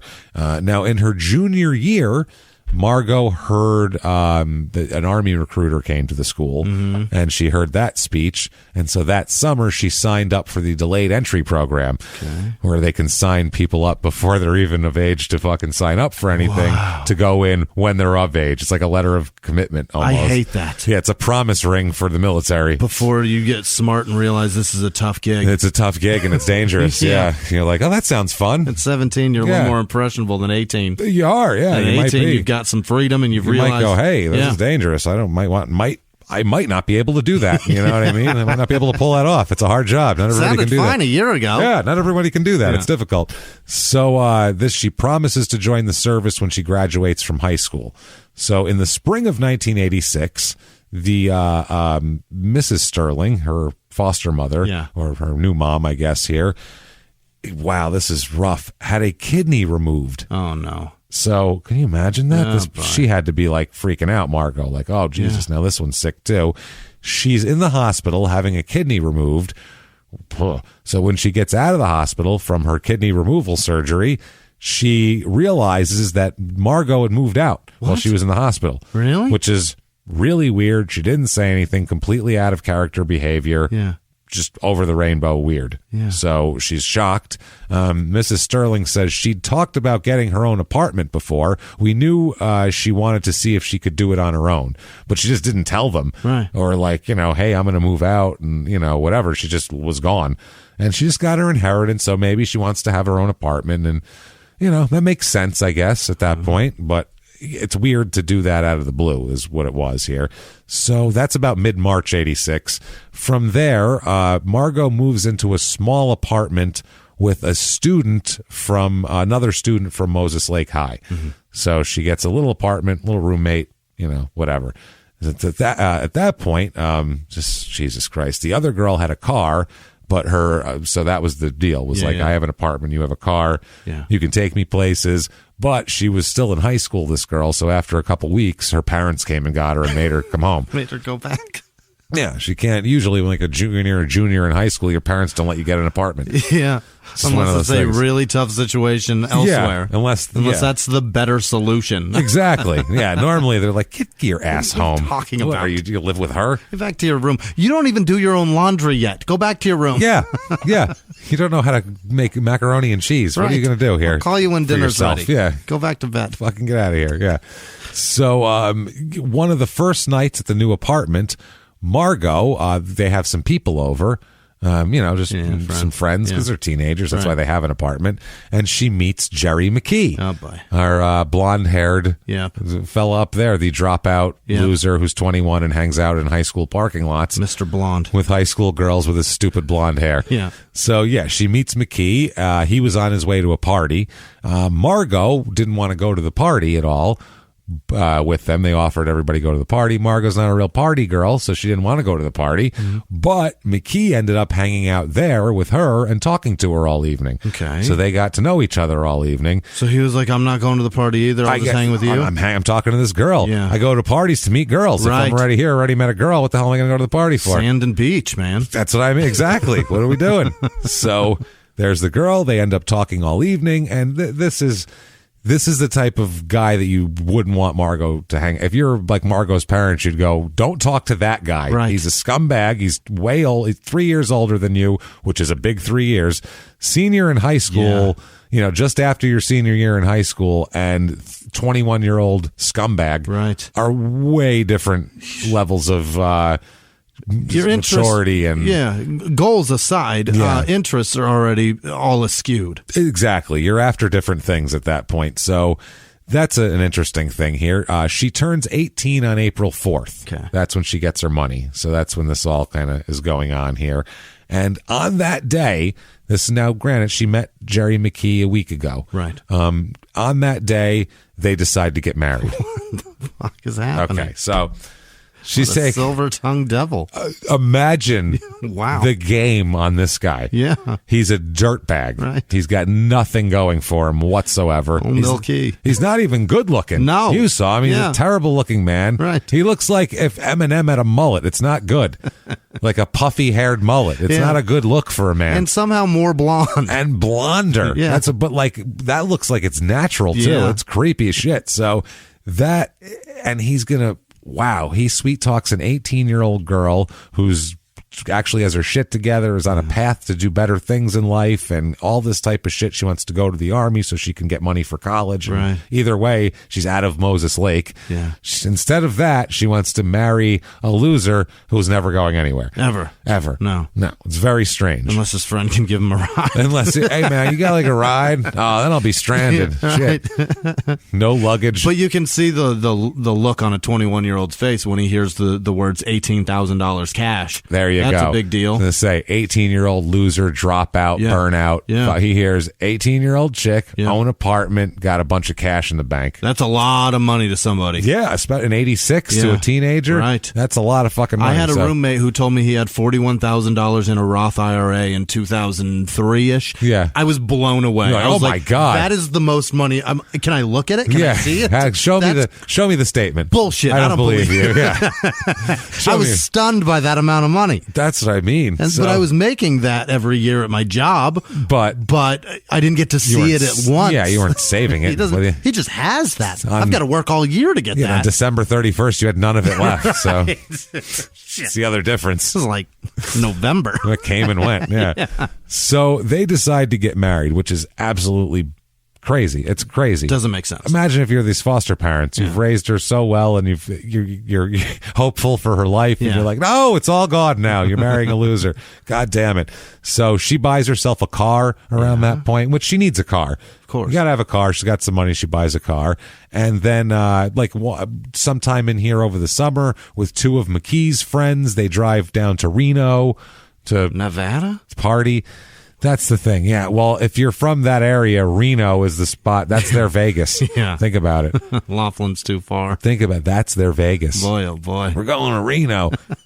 Wow. Oh boy. So they go along, a bunch of the friends come along, and not only do they go to Reno, but then they decide, why not extend this vacation? This is so much fun. Who do you think's paying for all this, by the way? Yeah. Everybody's everything. That goes fast, man. Oh, baby, it goes boy. fast. Especially when you head from Reno, which is gambling, town to Disneyland. Oh, what? To see Disneyland. Yay. That's a $2,500 2 days. That's an expensive. Not in the 80s. In the 80s, it was a little better. Good point. This is before they've acquired every license for everything and raised the prices like crazy. So everything you do in there costs money except for ride something. You could probably $20 a person at this point to get in or something, but still, that's $100. Right. Done that. And right then now, everybody's getting ears. Oh, fuck yeah, they are. They're all getting stupid ears. Yep. And the one guy's ears, you'll hear about what name was probably on him, and you're going to shit yourself. Stephen Welchel. Yeah. That's not what he goes by. What do they call him? I'm not going to tell you for a minute. I can't wait. You're going to need to wait until an event happens, and then you're going to go, oh my fucking God, that's crazy. So, they go to Disneyland and then head on down to Tijuana as well. That's a long ride. They went from Washington all the way down the coast from Reno and then down to L.A. That's a lot of money. All the way gas. down. Yeah, absolutely. Jesus. And fucking her car. I mean, you're putting... this poor poor all the way girl. down there and back. That's 3,000 miles. No. By the time she came home, because she's in her senior year of high school, this is the end of her senior year. Right. This is her last month of high school, last 2 months. Tijuana was a nice trip because that was the least money she had to pay for anything. For anything, yeah. Bro, she's like, oh my God. It's mad cheap down there. It is very cheap, especially in the 80s. Yeah. Everything. God. That was the heyday of it, I'm sure. Yeah. Imagine what her scumbag friends were doing down there. Ugh, awful things. I spent $20 on all of us, and everybody got hand jobs. Everybody got, including the donkey. So I got him one too, because I was feeling good about myself. So by the time she gets home, she has been absent from school for a month. What? A month. This was a month she took off to do this. It's not even the summer. Reno, Disneyland, She's Tijuana. going on a run. Yeah, most of her money's gone too. Yeah. She spent, over half of her inheritance. I'm sure. They went to the MGM. Oh, they also stopped in Vegas on the way back and went to the MGM and pissed some money away there. See the fucking Lions. Why not? Yeah. There. So once she got back to Moses Lake High, She tries to go back to school, and they say, oh, no, you're expelled. Right. You didn't show up for a month. Remember that? And so we just expelled you. How were the Lions? Yeah, she hadn't known that 30 absences meant an automatic expulsion. Expulsion, and that's what it is. Yeah, because she's never absent. She doesn't know. No, she didn't know. She'd never had an attendance, but that's exactly what they said. She'd never had an attendance. She'd never missed more than 2 days, being sick here or there. So she had no idea what the system was. No, she was just like, oh, but it's fine. I'm here now. And they were like, no, you're out. So she's like, fuck. Now at this point, her Army gig was over too, because the Army, part of her thing was that she had to graduate. Yeah. So that was part of the thing that she signed up for. The program was once you graduate, you go. And so she didn't graduate, so avoided the contract. Oh my God. As well. So her Army gig was up and they didn't want her. And she talked about, I guess I got to go to summer school to get my diploma so I could maybe get back into my Army program. And she fucked her entire life up with 1 month of screwing around, which really sucks because she was very studious her whole life. Had one, gonna blow it out month in her entire life, and it ruined everything. So that kind of sucks for, as someone who's young, and we don't know what she was going through, too, with the whole kidney thing and her parents and all that kind of shit. So very strange. It gets worse. Okay. Oh, no. That was in April, that happened. And then 2 pink lines. By mid-May, she finds out. God damn it. She is pregnant as well. Yep. This could not get any worse. It could not get any fucking worse. How the fuck? In a matter of 2 months, her life went from one thing to a complete other thing. And of course, it's got to be the worst one of what's got to be her husband, McKee's. Oh, no. Obviously, she's not sleeping with anybody else. It's his baby. He's the worst person that you could ever. He's the most fertile of the group because he's the biggest loser. He is. So he's really put this woman in a pickle. Everything that comes out of his dick is live. Yeah, live rounds for sure. Live rounds, no man. Blanks it's in here. Nothing. It is all live rounds. So dangerous. Real life scenarios. Dangerous. Oh boy. I'm telling you, he can't even let you. No. Never mind. So don't even put it on a sock. That's right. You'll absorb it. Thank you. Yeah. You knew where I was going. All right. So she's pregnant. Yeah. I'm glad you went there and I didn't. So they had been living with McKee's parents at that point because they moved out of the apartment because she's pregnant. So they've been living with his parents. And then at this point, in September, they move into their own apartment, which is a studio apartment. This is how it happens. Yeah. This is how the cycle starts.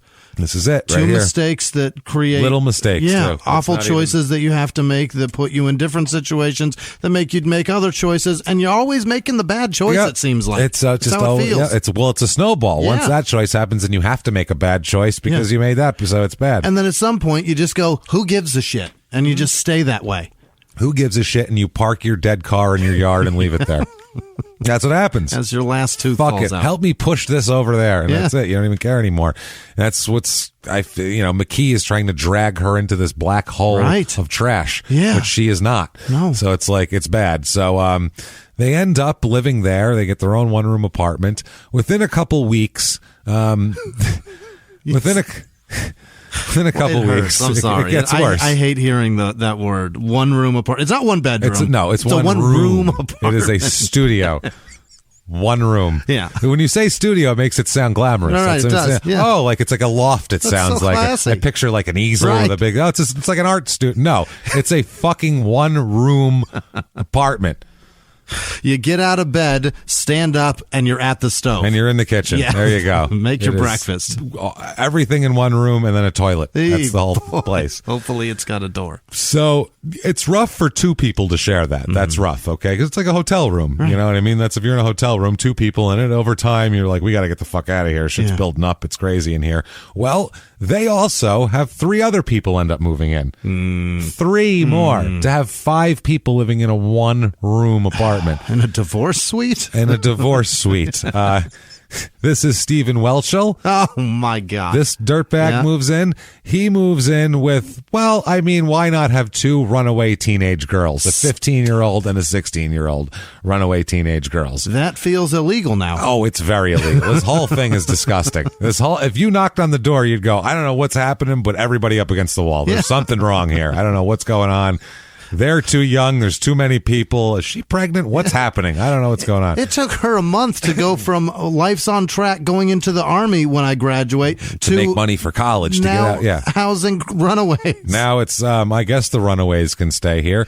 The runaways, 115, 116. Oh, my God. We'll get into them in a second, too. One is Nancy Hughes, and that is Jeff Flota's girlfriend, of course, because she's only 16, so obviously you got to go out with her. Oh, my God. And then Beth Massey is the other one, and she is 15 years old as well. She's her friend. And she is Welchel's girlfriend. Oh, my. Of course. What is happening? So that's what's happening here. They've invited another couple, Welchel, dirtbag 19, scum-face shitbeard. Yeah. They invite him, scum-face shitbeard. That's quite it's SpongeBob SquarePants' mortal enemy. Shitface. Scumface. Scum-face shitbeard. Shitface scumbeard is pretty good, too. Shitface scumbeard. Shitface scumbeard. That's a fucking, I want to see that. That's a show I want to watch. Scumbeard.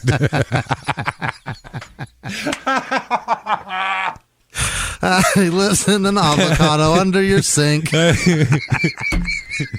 Scumbeard shitface. In an avocado under your sink. That sounds exactly like where he would live. That sounds gross. Oh, boy. Goes out with 15-year-olds because he likes them pink. Okay, we'll get out of that. I couldn't help it. I'm sorry. You don't like it. Oh, scum face. Shit face. Scum beard. You can put them in any order. Yeah. Scum face, shit beard, shit face, scum beard. It doesn't matter. It all paints the same picture. It really works. It's really works. Coloring with a turd. It's perfect. It's just shades of a turd, Jimmy. Shades. So this is a nightmare. Okay. 5 people, 2 of which are underage girls who are going out with overage guys. It's a disaster. It's illegal. Yeah. A lot. Those 5 live there, and Flota, he doesn't live there. He lives with his parents. He knows better. He's there 90% of the time. He might go home, change some clothes, whatever. He comes right back. His girlfriend's there, and all of his friends are there. So there's essentially 6 people living in one room here. This 12 is by 12. Yeah, and this is starting to remind me of a certain thing that we've talked about. This is starting to get Manson-y at this point. Yeah. And it's going to get way more Manson-y in a second because Welchel thinks he thinks he's a bit of a. He thinks he's the leader of something, and he thinks he's got ideas, and he's got all sorts of shit cooking here. He's the higher power? Well, that's what he says.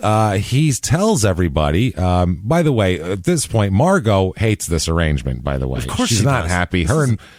Imagine you're pregnant. Forget it, James. This whole environment exists, and she's footing the bill for this environment. She's got to be pissed. She's footing the bill, but more than that, she's like pregnant and not happy to have no room and everything's dirty. And she's used to. She comes from a nice environment. Like her parents had a good home. Her family has a good home. She comes from like where the toilet's clean and stuff. And here, imagine what imagine there's shit everywhere. Yeah. Imagine how gross everything is. And she's getting bigger, and the place seems to feel smaller. That's what I mean. You'd have to be like, oh my God, get these fucking people out of my goddamn house. Right. So. Hey everybody, just going to take a quick break from the show and tell you all sorts of good stuff about Chime. That's what I'm talking about. There's so many extra fees you have to pay in life. Everything. You go to the airline, there's an extra ticket on that. There's extra fee on every fees and fees, hotels, fees, all this type of stuff. We're trying to make progress, and the next thing you know, here comes another fee coming at you, and it's more money than you expected, and your whole math is thrown off, and it's awful. Learn more at chime.com/smalltownmurder. Chime is great with that stuff. I mean, you can't beat if your things are a little tight, especially around the holidays or after the holidays. You need that money a couple days early, or you go grocery shopping, you got a car payment due, there's so many things that don't cross over exactly how you want them to cross over. Make progress toward a better financial future with Chime. Open your account in 2 minutes at chime.com/smalltownmurder. That's chime.com/smalltownmurder. Feels like progress. Banking services and debit cards provided by Bancorp Bank N.A. or Stride Bank N.A., members FDIC. Spot me eligibility requirements and overdraft limits apply. Boosts are available to eligible Chime members enrolled in Spot Me and are subject to monthly limits. Timing depends on submission of payment file. Fees apply at out-of-network ATMs. And now back to the show. Hey, everybody, just going to take a quick break from the show to tell you about a healthy, delicious item, Hero Bread. And we're both trying to get healthier this new year. Jimmy had a eye-opening doctor's appointment and things like that. So we're trying to get healthier, and I'm telling you right now, this Hero Bread is a good step in this direction. It's delicious, and it is really good for you, and it's really excellent. They have the sliced bread is good, the bagels, the tortillas. I know you've been they're terrific. Ranting about the tortillas. They're so good. With Hero Bread, you can focus on your health goals and still indulge in the soft, fluffy experience you love, but guilt-free. I really love the little Hawaiian rolls, too. Yeah. They're so good. They're so good. The Hawaiian rolls, they're legit. They're fluffy. Yeah. They're exactly how you want them to be. You'd never know it's low-carb and high-fiber bread from the texture. You get the soft, fluffy experience you know and love with your savory breakfast sandwich, late-night grilled cheese, Taco Tuesday. Do it. No compromises, just flavor, ultra-low net carbs, 0 grams of sugar, high in fiber. It's fantastic. Hero Bread is offering 10% off your order. Go to hero.co and use the code SmallTownMurder at checkout. That's SmallTownMurder at HERO.co. And now back to the show.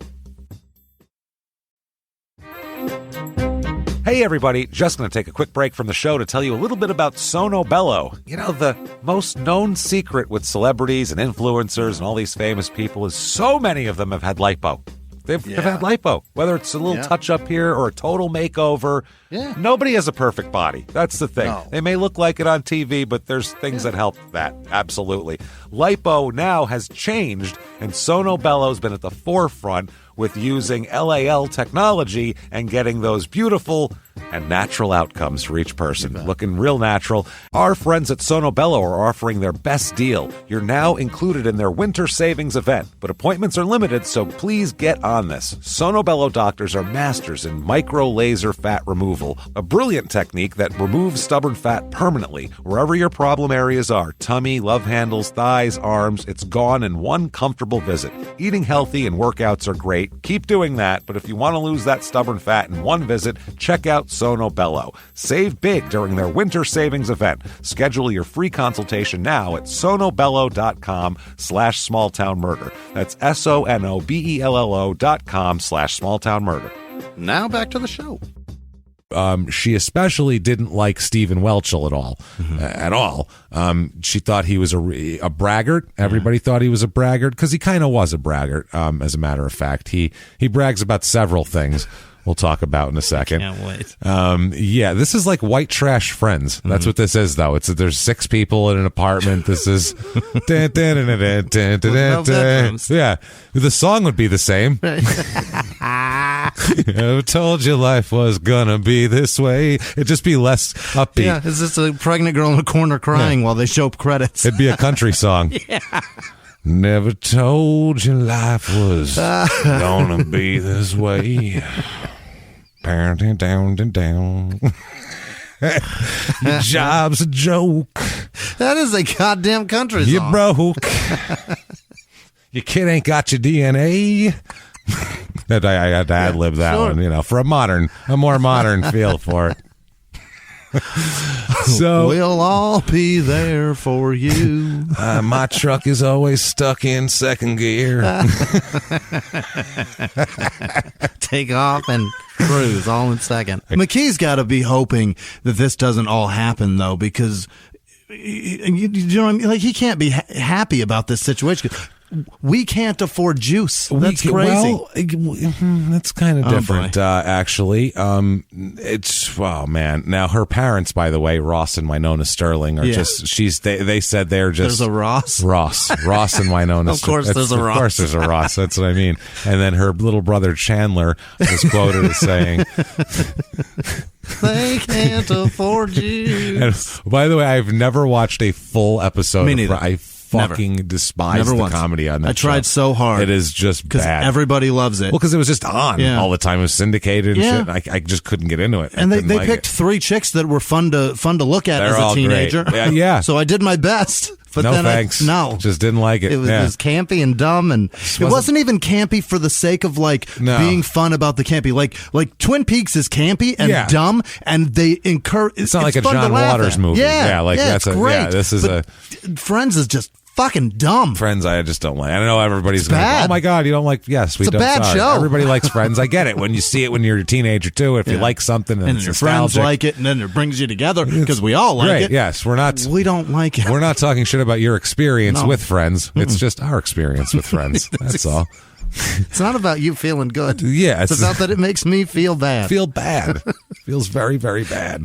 So they're all living together. Like I said, they are fighting a lot, and the problem is, well, okay, let's talk about Welchel for a minute. He claims that he is a high satanic priest at this point. This is when he tells everyone, listen, I didn't want to tell everybody this, but I'm a high satanic priest.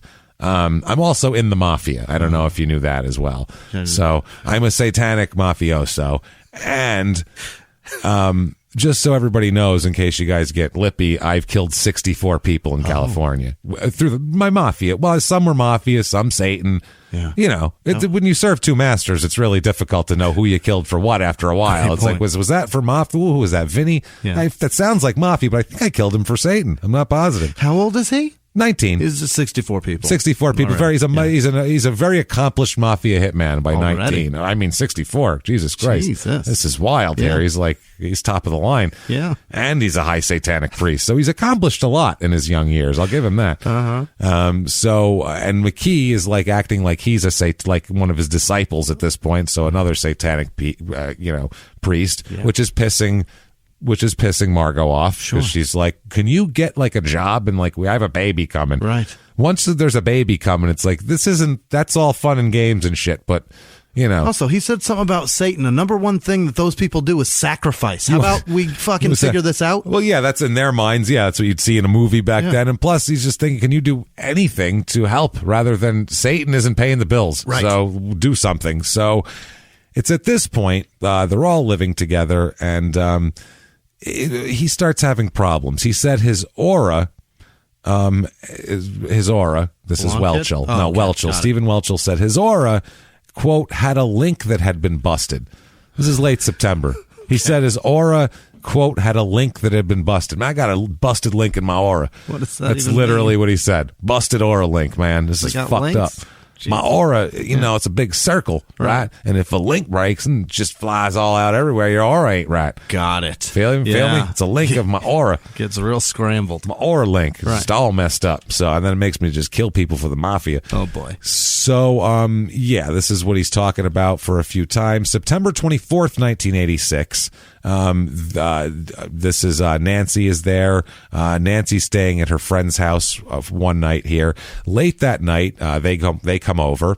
Nancy's there. There's 5 of them there on the 24th. Stephen Welchel comes over, and he with the girls. I'm sorry, he comes over with these girls again.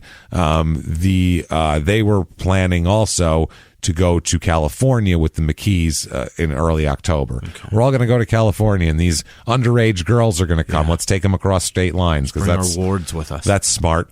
And Jeff Flotta was going to come. Everybody was coming. Oh, baby, was it cram in the car? 6 of us all going to cram in the car. There are very few cars that a 19-year-old can afford that hold 6 adults comfortably. Yeah. Well, 2 of them are children still, good so point. That's a good. There's a sophomore in there. Yeah. They got all sorts of. You can get 4 of them in the back. Definitely underage. So September 26th, 1987, Margot, 5 months pregnant. Yeah. Starting to feel it, I would think here. A little more than not. That night, obviously, Nancy argues with Welchel there. And Nancy and Welchel argue with Margot. Okay. Margot's telling them, like, you guys are messy and all this type of shit. So it's at that point that Jerry and Margot, the married couple, the McKees, they leave for an hour to cool off and go talk. Okay. Once they return, when they come back, Jerry McKee comes back by himself. He doesn't come back with Margot. So they're all like, where the fuck's Margot? What's going on? She comes up about an hour later. She shows back up. I saw Jimmy's like, uh-oh. No, and she shows up an hour later, and she apologizes to Stephen Welchel. Okay. I'm sorry, I said. I'm sorry.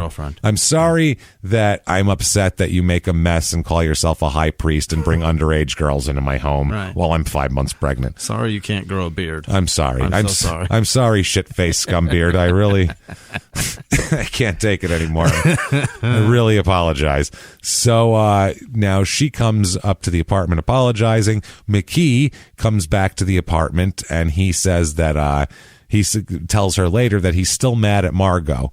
You know, he's like, he's still mad at Margot. He tells one of the other girls, you know, this is shitty. Not forgiven. Yeah, he says he's still mad at her, and he even talked about killing her. He doesn't know, like, he's just mad at her.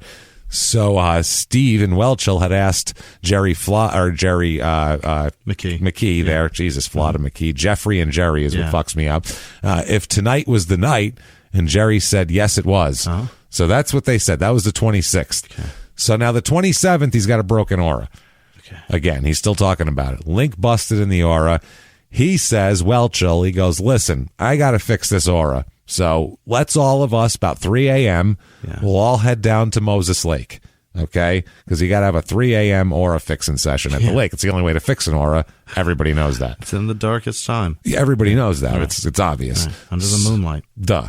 So Flada and Welchel each carry a table leg, which they're going out into like the kind of the wilds there. Yeah. So they're taking this, I think, to fend off bears, sensibly for protection against if an animal comes. Against the jackrabbits and carp, coyotes. Yeah, the carp come at you hard. You know that they come right out of the water. Right. They're tough. You got to be careful about the carp. You have any seaweed on your feet, they'll just eat it. Bring a piece of IKEA.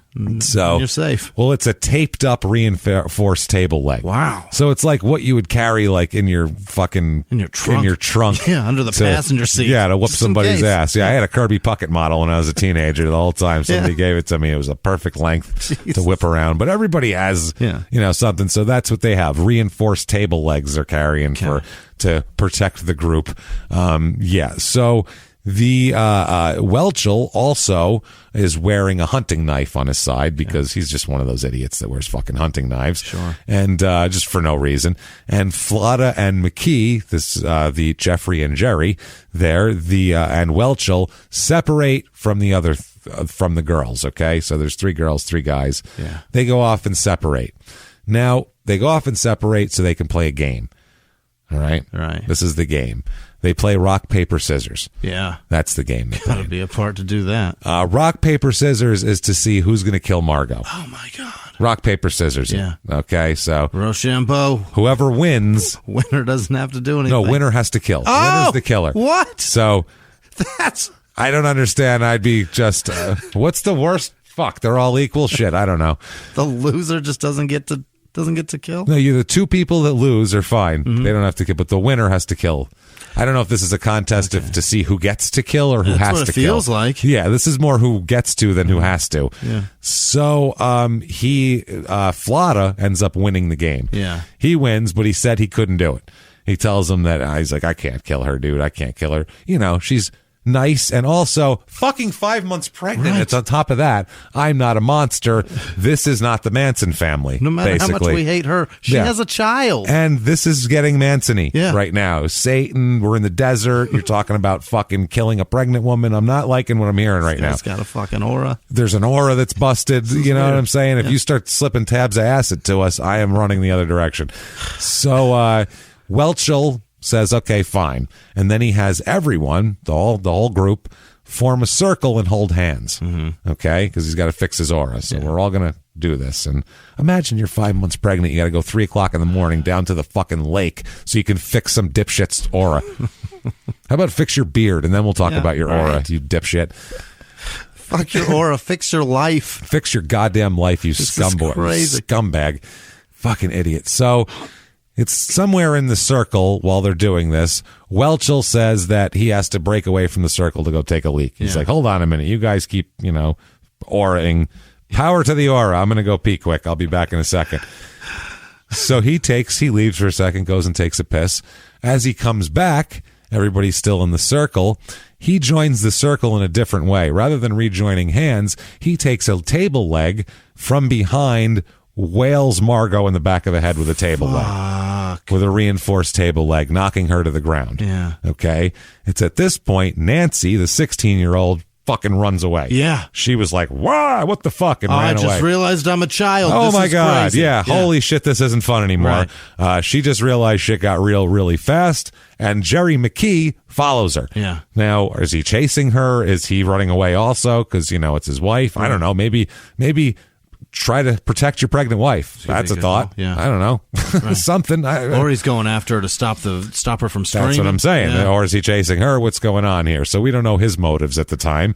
So it's at this point, before McKee left to go after her, Welchel handed him the knife. So that doesn't look very good at all, okay? But McKee gave it back, saying, I'm not going. I'm not stabbing fucking... No, we're ending this here. Right. I'm not doing that. There's one guy who really has a bloodlust, and everybody else is just kind of...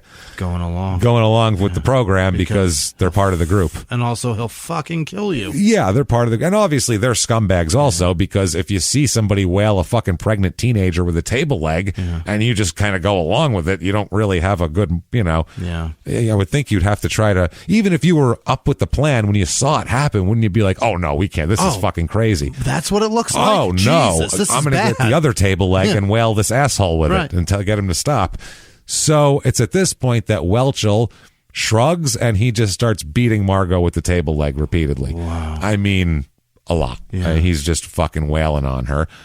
Jeff Flata attempted to leave, but Welchel called him back, made him come back over, yelled at him, told him to get back over here, and insisted that he put Margot in a sleeper hold. What? He said, put her in a sleeper hold, put her in a sleeper hold. So he makes this guy fucking put this very badly battered, barely alive pregnant teenager in a sleeper hold.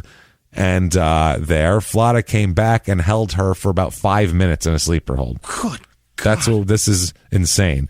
While this is going on, Welchel stabs Margot at least a couple of times at this particular point, and gives the table leg to, here's an odd one, the 15-year-old girl, Beth, that he's going out with, and Beth beats her with the table leg as well. A 15-year-old now. That's a vicious girl. A sophomore girl is going to beat this girl. This is fucking crazy, is what's happening. She probably just wants this to end now, right? Again, that's her boyfriend. Yeah. I don't know how snowed she is by him, how much bullshit he's spewing. This is very Manson-y. Yeah. He got 2 teenage girls who otherwise weren't going to fucking go murder a pregnant woman, and next thing you know, they're beating and stabbing a pregnant woman. You got 3 people culpable now at this moment. This is a lot. Yeah. The only person at this point who's not culpable is the one who ran away. The girl who went, holy shit, this is crazy, and ran away because she didn't know what was going on.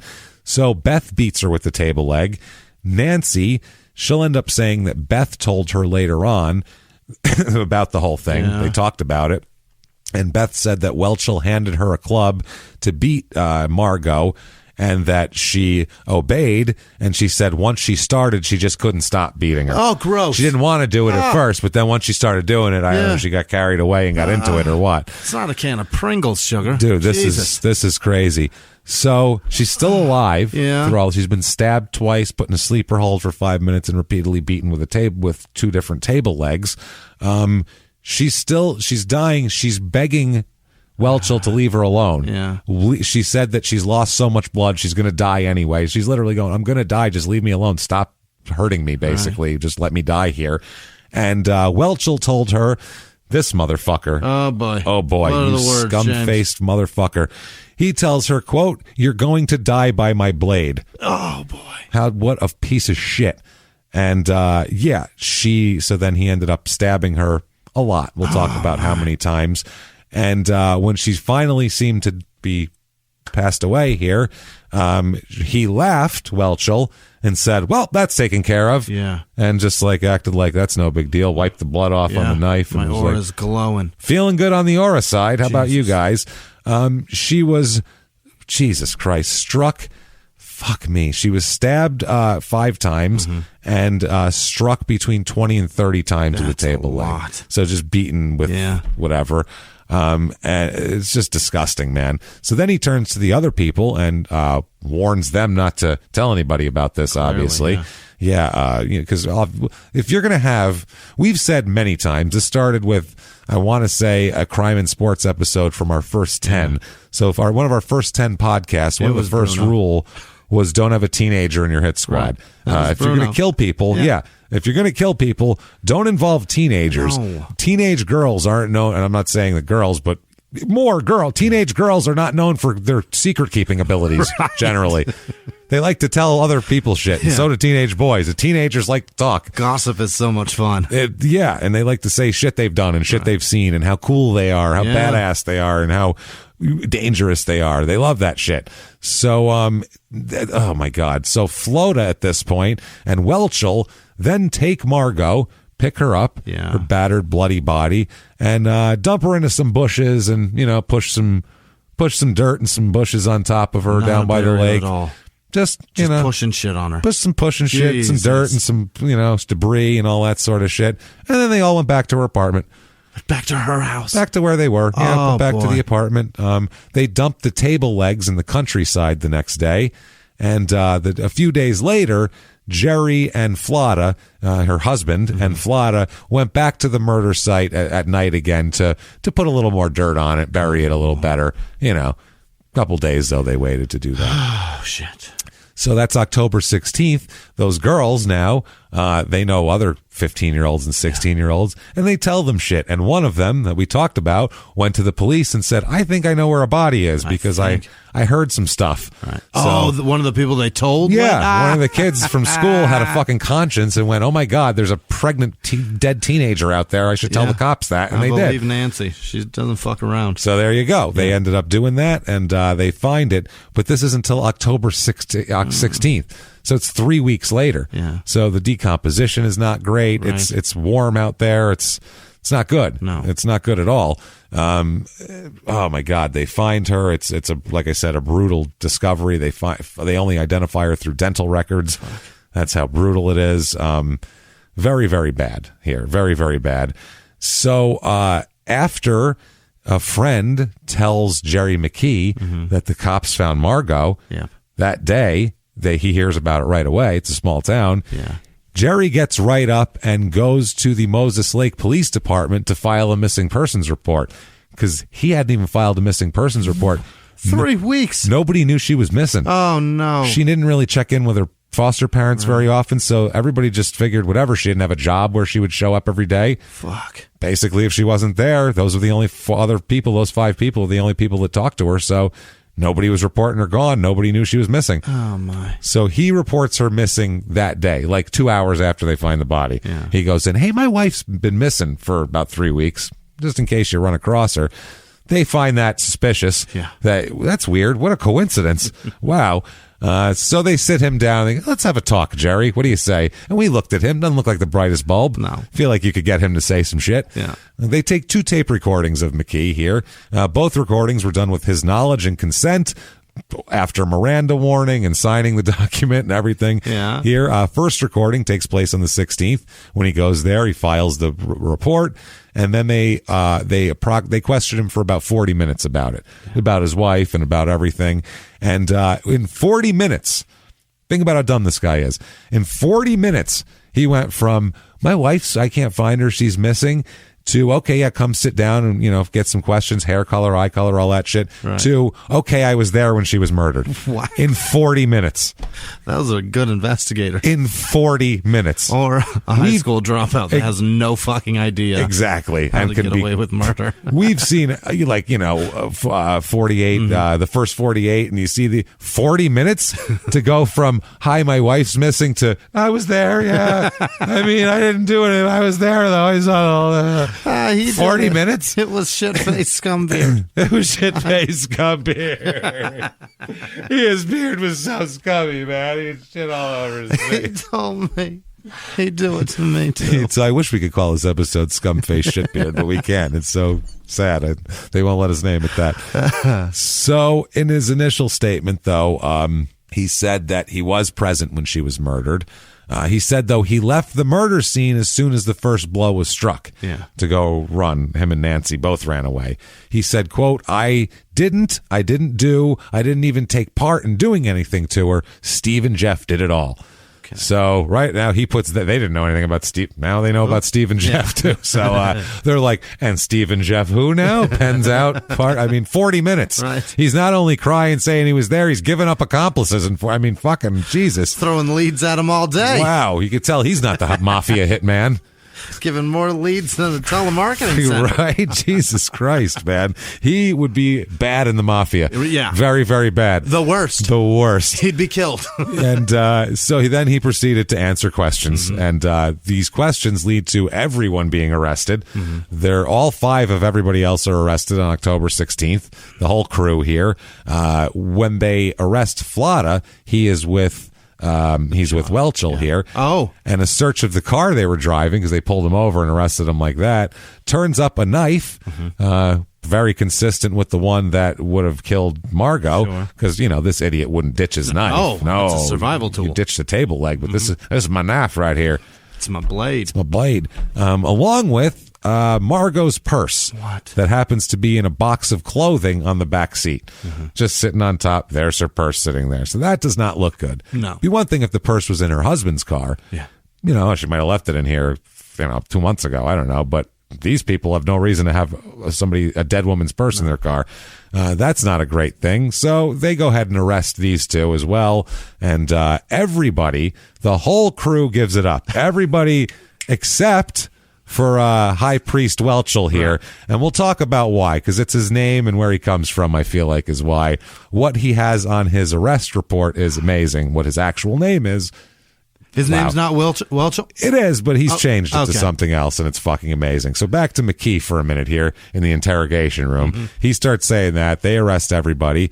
According to McKee, Welchel told McKee that he wanted to kill Margot, and Welchel organized all the events leading up to the murder. McKee says that Welchel struck Margot on the head with the table, then he stabbed her. Mm-hmm. McKee says, I ran away from the scene with Nancy after the first blow and stayed at the top of the hill for about 90 minutes. Jimmy, this went on. An hour and a half. This went on. Beating a pregnant teenager. For an hour and a half, they tortured this girl. Holy They tortured shit. this fucking girl for an hour and a half. This is, even the Manson family didn't fuck with the Tates for this long. No. They got it over with. I mean, there was a little bit of fucking around, but once they started trying to run away and shit, they just started killing people and got it over with. This is fucking disturbing here. This is enjoying it. Mm-hmm. This is gross. He said he returned to the scene after the other girl, Beth, came up the hill and told him what Welchel and Flada were, that they were taking care of it. Mm-hmm. Don't worry about it. They got this. It's over. It's all over with. Yeah. He denied any involvement in the killing, though, McKee. Even when police used the ruse, even when they said, hey, look, we heard and we know you struck her with a rock. They tried to play that game with him because he's so dumb. Right. If he did it, he would have bought it. Sure. And he said, no, I didn't hit her with a rock. I didn't fucking hit her. I never hit her. So according to everybody, McKee never hit her at all. But, I mean, he allowed the whole thing to happen. It's your wife. That's what I mean. Yeah, and you allowed it. This is crazy. So the next day, police interrogated him again. He again stated that Welchel did it. He says this time, though, that he saw Welchel hit Margot at least 10 times before he went up the hill. At this point, he's like, I stayed a little longer than I said before. He also admitted to more serious involvement. They said, quote, why was Margot killed? Was the question. And his answer on a tape recorded answer here was, quote, because I wanted to get Margot out of my life. Instead of a divorce, Stephen Welchel had that done. So it's his plan. It's his plan because he wanted to get out of his marriage that he's been in for fucking 5 months and knock this poor girl up. The marriage he created. Yeah. This is his doing. Wow. So he said that he never asked Welchel to murder his wife, but told him, quote, just don't involve me, when Welchel said he would kill her. So he's like, well, I want to know about it, but you can kill her if you want, which is just as bad. So both McKee and Flata admitted to knowing that Welchel wanted to kill Margot when they all went down to the lake together, that was the plan. They both admitted they did nothing to try to save her life. They learned from Flata that they played rock, paper, scissors and all that sort of shit. Jesus fuck, this is awful. Flata also ascribed most of the fault of the murder to Welchel, saying that Margot was still alive after he put her in the sleeper hold, which he said that he was forced to do, and was stabbed to death as well there after the sleeper hold. McKee and Flata also stated that Welchel would have harmed them if they interfered with the murder. Well, there's two of you and you have table legs, so he ain't harming shit. It's a good point. Two of you start beating this motherfucker with table legs. Right. I don't care who he is or what kind of knife he's got. One goes high, one goes low, and you fucking beat his ass. Yeah. If me and you have table legs, we can kick anybody's ass. I'm sorry. Anybody that's unarmed or with a knife, I'm in. I'm whooping their goddamn ass. You go high, I go low, and that's it. Knees and face, and they're going down. You mean you go high, I go low. Yeah, that's probably, yeah. What did I say, the other way around? Yeah, that would be smart. I am not going high. I'm going high. You're going low. You're right. I'm coming from the top. Bang. You go at the knees. I don't know how you're going to get to their knees, James. It's going to be hard. It's going to be a really long way. Yeah. It's better. So both of them said, both guys said that they feared and disliked Welchel. And also McKee said that Welchel had threatened to come after him if he said anything implicating about him. So Jerry Flata, they also Flota, whatever the fuck, they tape record his whole deal, and after his Miranda and everything like that, he said it was Welchel. Same thing. He said, I did put her in a sleeper hold, yada, yada, yada. So everybody pretty much has the same exact story. Yeah. Even the girls, they say it's Welchel hit her and was forcing other people to participate, that sort of shit. Now, like we said, the police have some evidence that, like, Margot's purse found in Stephen's car, and Stephen's name on record here. Yeah. This is on his record, because I have it right here. The name that he puts, let's take a look. Jimmy, you want to read that for me? Get the fuck out of here. He just wrote that down. That's his name, Jimmy. Shadowlord. Shadowlord. One word, by the way. Shadowlord. Right. Not Lord, shadow. No. Shadowlord. So I don't know if this is like some game character or what, but I hate him. His police record says his name is Shadowlord. Right. This guy's an asshole. In the 80s, before online video games, he had a screen name. Shadowlord the asshole. I hate him. He'll have. Wait till you see this later. Boy. Oh my God. So right away, there's the physical evidence is not good. No. They don't have anything. No. Basically, they have no blood was found on Welchel's clothes. Oh my. And the two wooden table legs that were found, neither were ever conclusively determined to have been the murder weapon. They had sat outside they didn't find the table legs for a month and a half. Okay. So they're shitty wood. They're shitty wood, the tape on them, the tape also, it doesn't soak into the wood as much. It's whatever, rain happens, dirt. And it disintegrates. Exactly. So it's all basically, there's no way to establish that. They say it's something like that hitter, but they can't establish an exact. That sucks. Because it's not acute enough. If it was like a crowbar, right, you could see exactly. Put some tool marks. You could put it in a skull or something, but you can't do it with these clubs because they're so. Could have been a rock, could have been any blunt object the way they are. So additionally, the prosecution could not establish that a knife found in Welchel's car, which everybody said was the one that he used to stab Welchel, they couldn't tie it to that though physically. Stab Margot. That's it. Or stab Margot. Yeah, they said people said that's what he used, but he said no.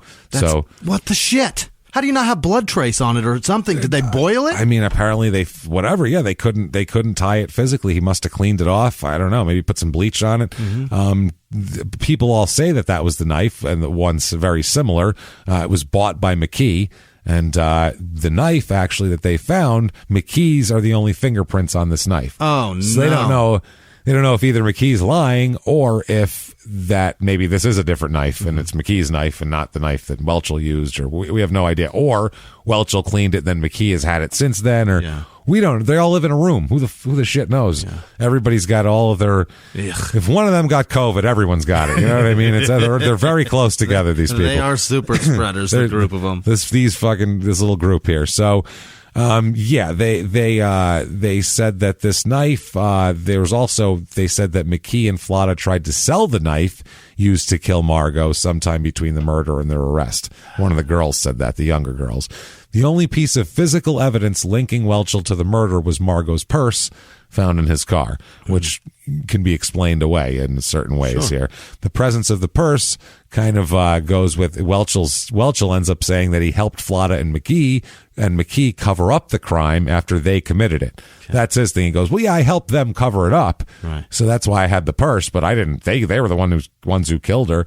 You know, they came to me, the Shadowlord. Yeah. When you need to cover something up, you come to the Shadowlord, obviously, and I'll cast a shadow upon it. I'd be afraid of admitting anything like that based on how Manson never killed anybody either, bud. No. You know what I mean? Conspiracy will put you away forever, too. Yeah, he did chop Gary Hinman's ear off, and that he participated in that death. So, but still, it's bad. So, they do all of this. He said that he also brought in a box full of items containing Flotta's clothes to his house to wash blood for them, to wash the blood off of them. So according to what Welchel said, he was stopped by police when he was returning clothes and other items in the box to Flotta. Okay. So he was saying, I was cleaning all this shit up for him and bringing it back to him. I'm all done with my job. And that was it, yeah. Now, he says he has an alibi. George Flotta, who is Jeffrey's father. He said that Welchel, mid-morning of afternoon, the day of the murder, he testified about this later on. Welchel says he left the group when they went down to the lake there. He said at that time, 5 people, since it was Margot was there still, the night of the murder, and he went back to his parents' house. And he went home around 1:30 a.m., and he spent the night there. He said he woke up about 10:30 a.m., Welchel did, and his mother and father and sister all said that he was home that night, and they saw him awake on the morning of the 27th, and then he left the house. So he's saying, I went over there, and, I wasn't even around. When they went down to the lake, I went to my parents' house and hung out, went to sleep, and then I got caught up with him again the next day. Okay. That's his story here. But the state presents the testimony of a shitload of witnesses that say otherwise, including Deputy Frank DeTrolio. Yeah. That's a fucking mouthful, that handle, of Grant County Sheriff's Office testified that he went to the Welchel residence on September 27th at 12:30 p.m. looking for the 2 runaway teenage girls, one of which he's going out with. Oh, boy. Think about that. They were that day, that morning, it's 9 hours after this assault started. There was a police officer at this guy's door for a completely unrelated issue. That's how much of a scumbag he is. Yeah, he's got cops coming looking for runaway teenage girls. He says, DeTrolio says that he did not see Welchel at the home during his visit, and when he asked Welchel's father if his son was home, the father said that Welchel did not live there, so he's not home, he's not here because he doesn't live here. Why would he try to cover for him? He after didn't. The fact. The father didn't. No. Now he's in court saying he was home. No. The father's saying he wasn't home. Oh, okay. The Welchel's saying he's home. Got it. But the father's trying to cover for him. Yeah, yes. That's my point. Yeah, the father's trying to cover, but he forgot to talk to a police officer that day. Like a jackass. It's all in there. There's only 10,000 people here, sir. Yeah. Want to go to Arby's? So... While his father said that he wasn't home, he also said that, obviously he can different testimony later on.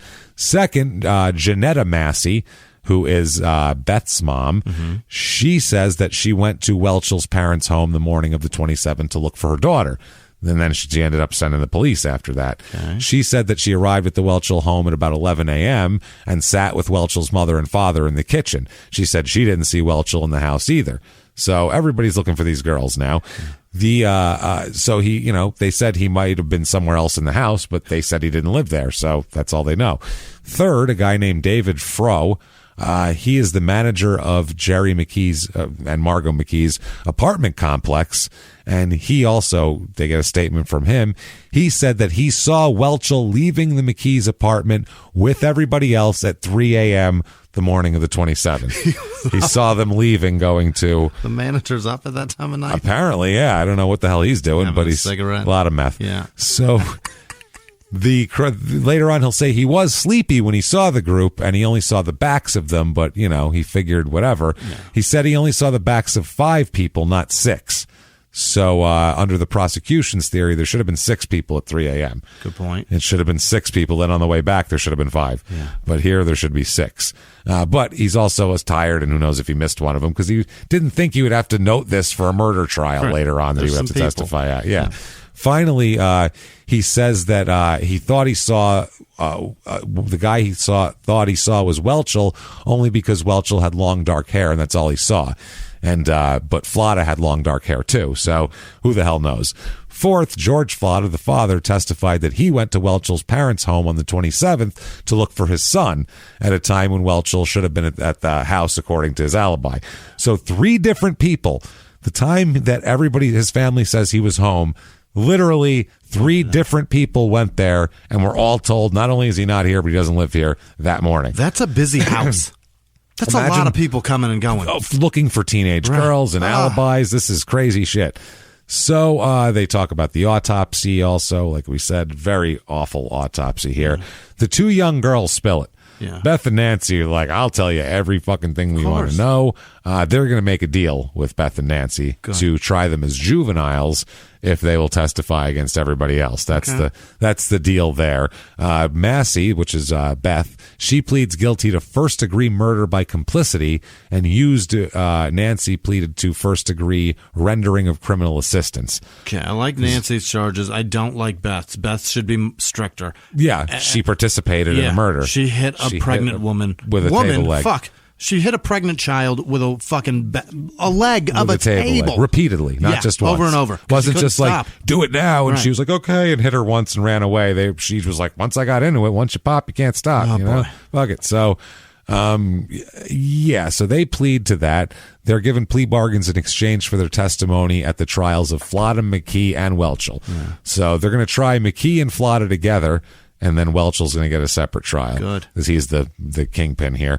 He's the hitman. Yeah. So Nancy testifies that a couple of weeks before the killing, she walked in on a discussion between Welchel and McKee in which Welchel said that he would have Margot killed on his way to California.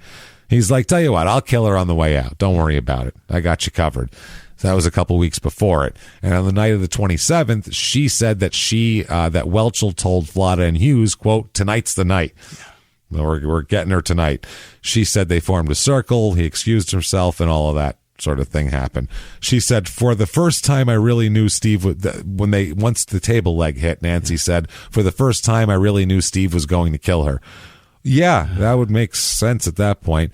She also said that she said that while she was dying that she was pleading with God to make Satan stop beating her because she thought he was Satan at the time. This is fucking horrible, that poor girl. So according to all of this too, Jesus Christ, this is just fucking terrible, man. Between the I'm just disturbed by this shit. So a lot to absorb, James. It's a lot, man. So someone from the high school cleaned out Margot's locker a few days after her body was found and brought some papers by.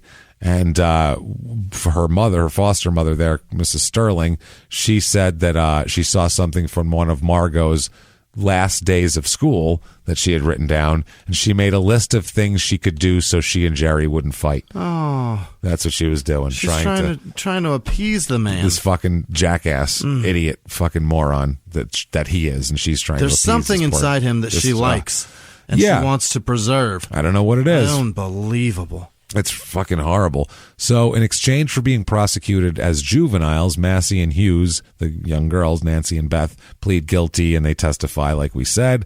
And so a principal part of the case here is the tape-recorded statements that they made admitting to this shit and putting Welchel into everything. Yeah. Additionally, the state relies upon George Flotta's deposition of going there and not Welchel wasn't home. That ruins his alibi. Mm-hmm. So all that sort of shit. They end up finding a bloodstained blanket. Okay. This is a couple months later. Sure. This is like December. They find a bloodstained blanket near the crime scene. It had a large blood stain on it as well as 2 human hairs. One hair was naturally blonde, and one hair was bleach blonde. Oh. So either way, 2 blonde hairs. Because of the exposure to the elements for several months, though, a blood type analysis couldn't even be performed on the blanket. Everything was deteriorated. Yeah. It was all just gone. So there you go. It could not even be determined whether the blood on the blanket was human at that point. They couldn't even tell that. They could just tell that it looks red. Yeah. That's all they could see. Nowadays, they could probably pull a little more out of it. But in 86, they were like, I don't know. Damn near clone a person with it. Yeah. They could probably, you could make a dinosaur out of that blanket at this point. So Steve here, Welchel, he maintains the presence of the hairs, which match the hair colors of Margot and McKee, and the absence of any hair matching his color. Says, see, I wasn't there. Right. Told you. Done. Case closed. Look at all this hair. Exoneration. Couldn't possibly not lose one. Look at my scum beard. Right. Obviously, I would. He also says that the blanket confirms his testimony that Flotta told him he threw away a sheet or a blanket over Margot when he choked her. So he's like, it all makes sense and clears me. So November 12th, 86, the state gives everybody an extra charge, or at least the guys. Yeah. Gives all 3 guys an extra charge and charging them with the death of the fetus as well. Oh, good. They charge them there. It's also it's manslaughter and the death of the fetus. They're going to charge that also. They said that the law, they're talking about aggravated first-degree murder and whether that's an option. And the prosecutor says it isn't a matter of whether we want to seek it out or not. It's whether it qualifies under the law. There's really no discretion on our part, and this doesn't qualify because there's specific things for first-degree murder that whatever for those special aggravated first-degree murder. So they decide on a manslaughter charge for the fetus and all of that. They learned that Margot had visited an obstetrician 4 days before her death.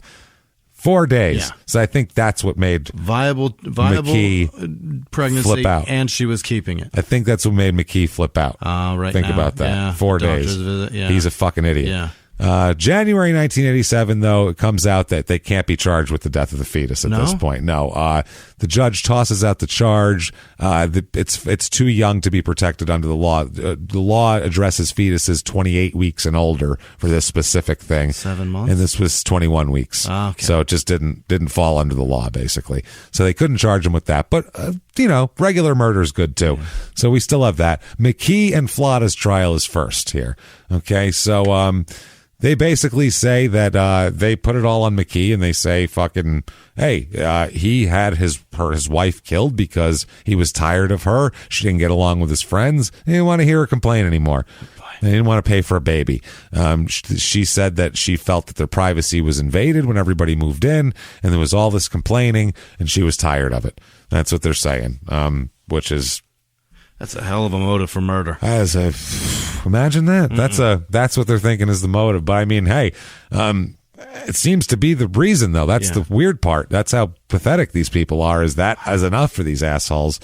So the defense here, they say that it's all the other guy. So why are we even here? Basically, like he forced us to do it. We're very scared of him. McKee's lawyer says that he believed Welchel had mystical powers over the small group. All right. He had mystical powers. Right. He, quote, bragged that he was a high priest of Satan, that he was a member of the Mafia, and that he had killed 64 people in California. Level 84. That's what they tell the jury. 64. What the shit, man. And he says that Welchel made those statements to impress everybody, and they believed him, and they were very scared of him. He also says that Welchel planned the murder on his own, and no one even knew what he was doing. Flotta said that he was at the scene, but that he is, quote, stupid and naive and scared to death of Welchel. His lawyer said there was no conspiracy, just a single savage moment by Stephen Welchel. 90 minutes is not a fucking moment. No. That's not a long moment. time. That's And a whole movie. You had a lot of time to intervene, and McKee in 90 minutes, when he wasn't even near the scene, could have been calling the police. Right. The cops could have showed up while they were still murdering her. Yeah. That's how much fucking time they had, and how much the opportunity he had. Literally, they could have showed up while she was still alive, even if you were afraid to do it yourself like a pussy. So, yeah. His lawyer, Jerry McKee's lawyer, describes him as a timid, cowardly, immature boy with no sense of responsibility. Yeah. Sure. And murderer, you can add to that. Bad man. Asshole. Yeah. So they said that Welchel was jealous of Margot McKee and felt threatened in his friendship with Jerry about her. The girls, like we said, they testify the same thing they said earlier. There is one little thing here about it. One of the girls testified that she contradicts her story, talking about who initiated the conversations in the beginning. Was it McKee or was it Welchel 3 weeks earlier? Because the one girl had said that she heard one guy bring it up, and then the other one said she heard the other one bring it up. So we don't know if those were just different times. Doesn't matter. And they had the same subject, but that was the thing that the defense was trying to hone in on, is the girls, they don't even know who said it. They don't even know what's going on. Meanwhile, it was like, a thing in passing for months ago. So in closing, the Grant County prosecutor told the jury that Margot McKee was, quote, a rose surrounded by noxious weeds, which is a pretty nice way of putting it. All of them. Good, they are noxious the whole group. weeds. Yeah. Disgusting. Shit-faced scumbeards. A bunch of dandelions. So February 1st, 1987, McKee and Flotta, the verdict comes in for them. Jury deliberates. It's 6 men, 6 women. They deliberate for 10 and a half hours over a 2-day period, and they find them guilty of first-degree murder. Oh, boy. Both of them. 1 and 2. Oh, boy. Guilty, first-degree murder. So, now, they are going to appeal, though, as we'll talk about their sentencing and appeal and all that sort of shit here. And there's a reason why something gets fucked up for later on, all based on this. Okay. 87 starts, the Welchel trial starts here. Stephen Welchel, the high priest of douchebaggery here. First of all, the trial judge denies his request to introduce the evidence of the bloodstained blanket. They want to introduce that, and they say, well, they can't even prove... He says, you can't even prove that was part of the murder. So, all we can prove is that that's a blanket with blood on it. Yeah, that we don't even have any part of. So, unless you can prove it, fuck off. So he can't. So the openings there, wow, this is amazing. The defense says, quote, or is this the, the defense lawyer. Okay. No. Just as the blood of Abel cried out for vengeance, so will the blood of Margot McKee. Oh, my. He's getting... fucking wild biblical. On that shit, getting all biblical on that ass. He also said, this is Luke McKeon, the defense attorney, he called the slaying a savage, brutal, and senseless killing. But he said the defense evidence will dispute everybody's account and will show what an innocent guy Stephen Welchel is. Okay. The blood, he says, quote, the blood of Margot McGee on the clothing of Jerry McKee, Jeff Flotta, and Beth Packer will tell you who killed Margot McKee. As he says that there was bloodstains found on Welchel's clothing as evidence that he killed McKee. That's what the prosecution says, but the defense says that the blood came from a cut on his forehand.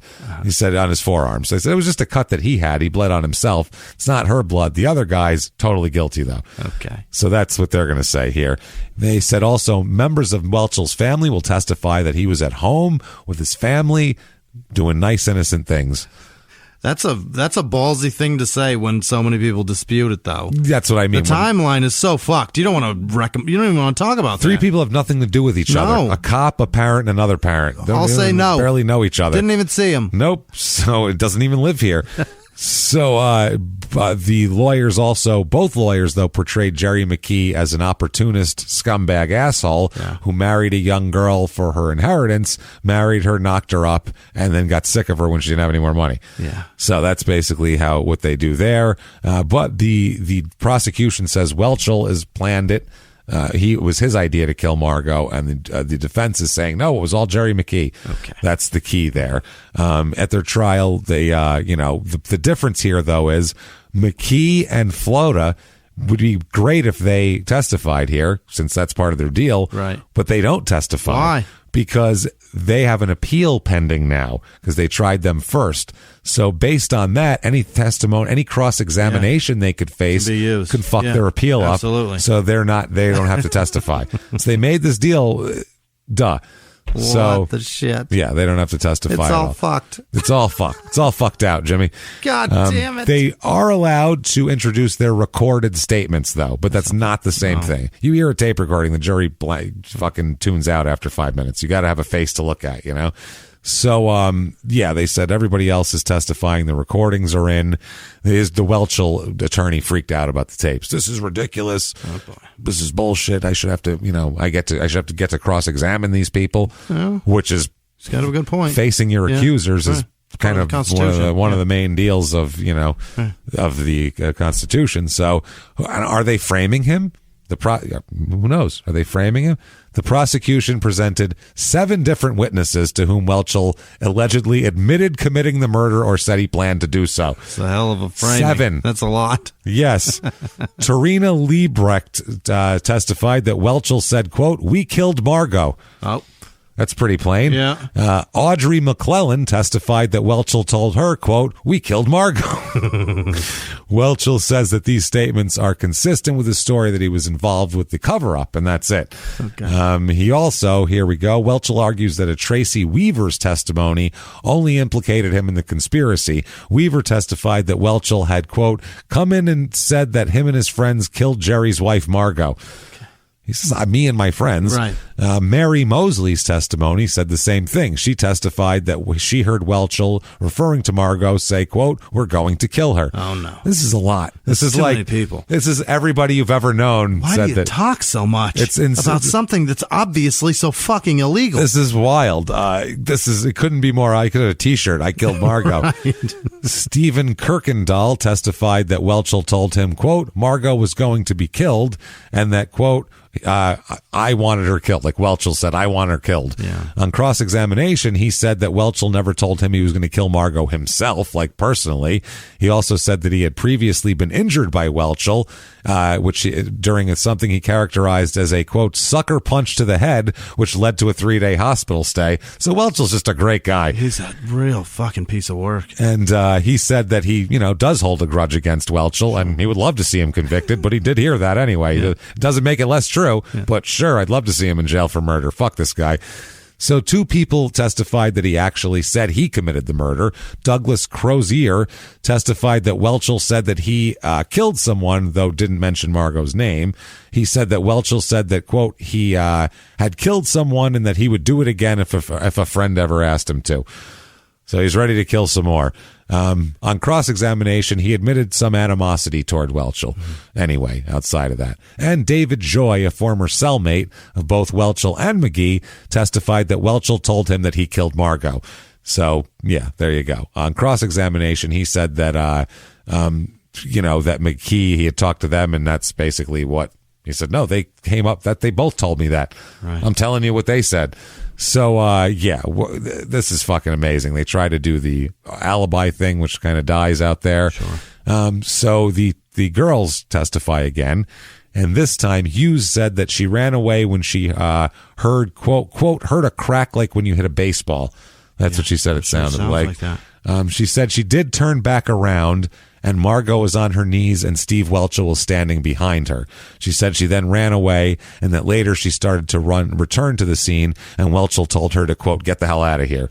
So he was busy, I guess. Mm-hmm. She said that she heard Margot pleading with him to stop. On cross-examination, though, it says that she made an earlier statement that said she held her hands over her ears after Margot was first struck with something. So during the murder part, but everything else is consistent up to that point. Yeah. Now Massey, she testified that she actually saw Welchel kill Margot because she was right there. Right. And she also hit her with a goddamn table leg. Part of it. She admitted that she hit Margot with a table leg and all of that sort of shit. So, first here, Massey broke up with Welchel, right before the murder.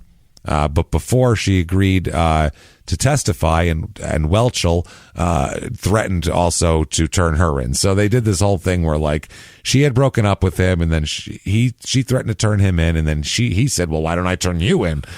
And they went back and forth like that. Such a mature relationship. It's ridiculous. Yeah. Steven himself testifies. Oh, boy. Like a fucking moron. You got to when you got that ego this. I mean, and what else? With all that shit facing you. Exactly. And he wants to talk shit. He wants to get his shit out there, just like Manson wanted to talk as much as he could. He says he left home about 1:30 a.m. He said that it was not till the next day that he learned about Margot's murder from Jerry. He says that McKee told him that Beth repeatedly hit Margot and that Flota put her in a chokehold and that she went limp. He said that McKee told him that Flota had stabbed Margot and that, you know, all that sort of shit, but he wasn't there. Mm-hmm. He just said that he agreed to wash Beth and McKee's bloody clothes at his house and that he and McKee also drove out to the country where they threw the table legs away. And they talked about his alibi witnesses and all that sort of shit. Yeah. So anyway, they said, why didn't you give any information to the authorities till you got arrested? And he said, quote, no one came to me. He said, we felt that it was best to keep quiet. The father said that. We felt that it was best to keep quiet until he had a counsel. Nobody asked. Nobody asked me. I don't know. Minding my own business. So June 1st, 1987, the jury deliberates for 4 days. Wow. This is first-degree murder, mind you, with no evidence. So just witnesses, co-conspirators. So 4 days of deliberation, and he is found guilty of first-degree murder. Good. Pretty fucked here. Yeah. First-degree murder. Sentencing comes around. He reads a statement. This is his time to shine. This is his plea for mercy? This isn't one of those guys that goes, I have nothing to say, Your Honor. I just like to say, you know, I hope the family, none of that shit. Yeah. This is Charles Manson. I get to make a statement now. Great. So this isn't going to be short. No. It's going to be long. He reads an hour-long statement. Oh, my God. This is not what they want when they say, do you have anything to say? They don't expect an hour-long statement. An hour. Only assholes who call themselves Shadowlord and want to make public spectacles of themselves like Manson do this shit. It takes months to build an hour of material. This guy a lot. just did it overnight. He pumps it right out. Jesus. He said he reads an hour-long statement. He maintains his innocence during this and accuses Jerry McKee and Beth Massey of being the real killers. He also said that he was harassed and threatened by the Grant County Sheriff's Department and other offices during his arrest. He said, quote, law enforcement in this county has wanted me and my family out of this county for some time. Yeah. They're the whites over here now.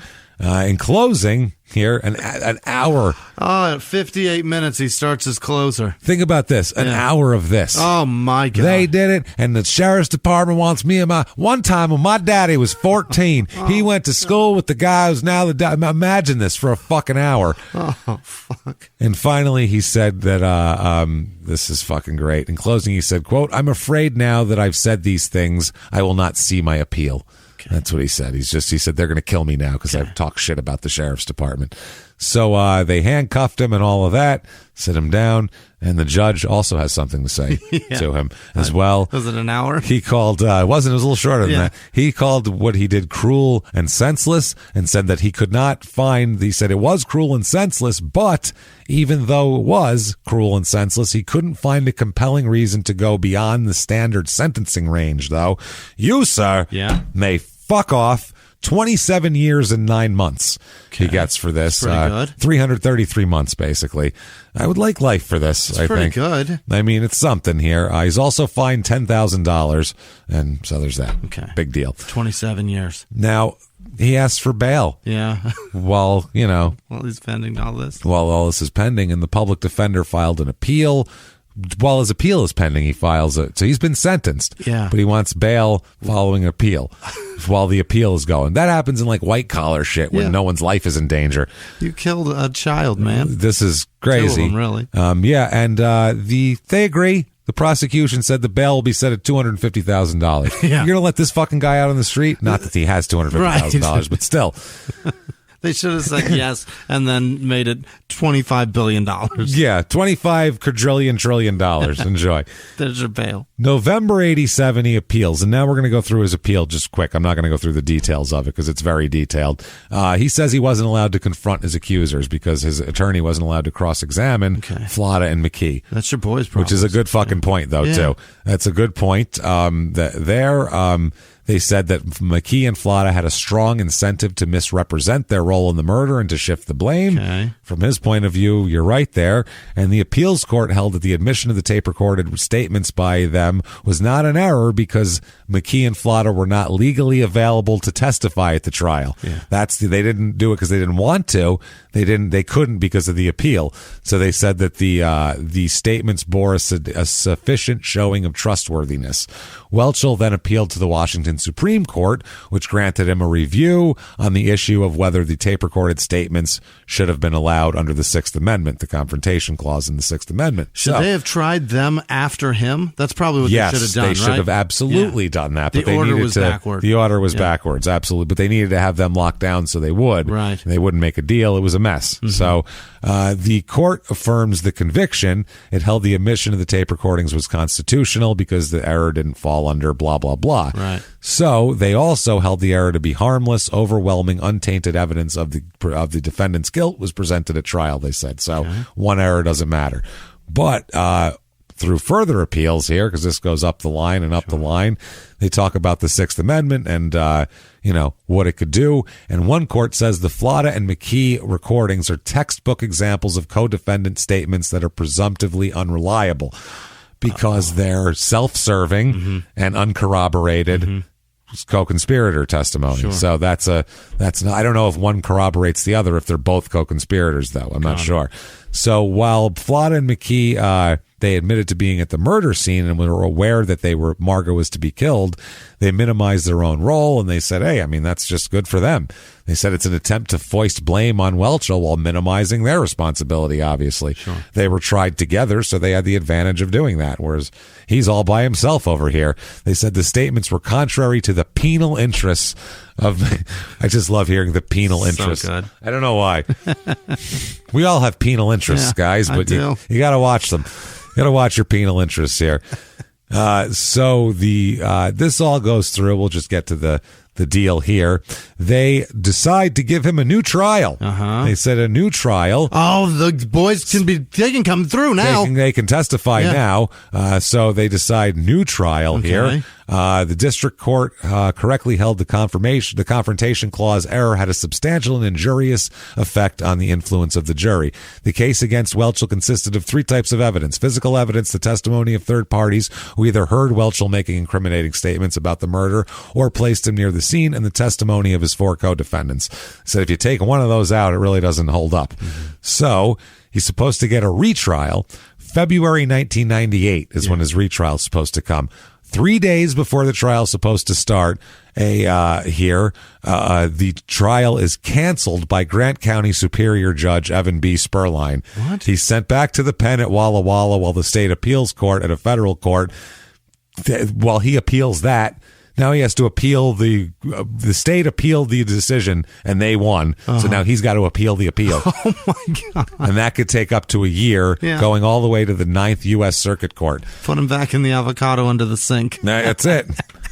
So 2000, he finally gets the answer to 1998, where several constitutional errors were made during his trial. Confrontation clause, a couple of things that have to do with that. Violation of his due process rights by failure to admit certain evidence found at the crime scene, meaning the blanket. Cumulative error preventing him receiving a fair trial. And they end up affirming his conviction. Okay. So... during all of this, though, he ends up making a deal with them to make an Alford plea, basically, through all of this. Admit guilt, but not admit you have enough evidence to convict me, but not admit guilt. Yeah. So he ends up doing that. Through that, because they're like, we're sick of fucking doing this with this guy. So through all of that, The time that he's supposed to be in there ends up coming up, and June of 2002, Stephen is released from prison. Stop. Released. Now. 15 years in jail. He's ended up pleading guilty to second-degree murder on that. Gained his freedom through a plea bargain, saying he already served more than the maximum term allowed at the time of the crime. Yeah. So they went back to there, and it was an Alford plea, and that's how it works. He was just... so he gets out. Oh, Jesus. By the way, he gets right back into technology because, it's a new time. Sure. He gets an email address. Look at what his email address was. Shadowlord at AOL.com. But taking some vowels out because someone else already had Shadowlord, I'm sure, by 2002. January 2004. Yeah. January 5th, to be exact, is when it happens. He's arrested again. Of course he is. For harassment. And assault in the 4th degree. Oh. Not sure of who. But crazy thing happens here. Stop it. Harassment, assault in the 4th degree. You can't do that. Sometime, not when you were a murderer. Right. Sometime within 24 hours of this happening, he dies. What? He's fucking dead at 37. I don't know and I couldn't find an article. I don't know if the cops killed him. I don't know if he got shot by the cops. I don't know if he died in custody. I don't know if he OD'd when they had a fucking massive heart attack Whoever or what. He assaulted came back and found him. We don't know, but within 24 hours of him being arrested, or 48 hours, he's dead. He's a shadow. Dead. 2004, Welchel is dead as a doornail. Unbelievable. Fuck that guy. That's small town murder right there. So, sort of a happy ending anyway. Wow. How about that, too? He's because had he stayed in jail, he probably would still be alive. Who knows? Yeah, I don't know what happened. Or maybe someone in jail killed him. Well, we don't know what happened to him. But unbelievable. It's wild, right? So anyway, if you like that story, I don't know how you wouldn't. That's a crazy-ass story. What a story. Please tell us. Are the other two fucks still in jail, or did they get out? They got 20 years. They're out by now, yeah. So they got out by Hopefully now. They're not dummies anymore. Let's hope they just start doing something quiet and shutting up and staying out of everybody's way. Doing meth and keeping to themselves. That's all.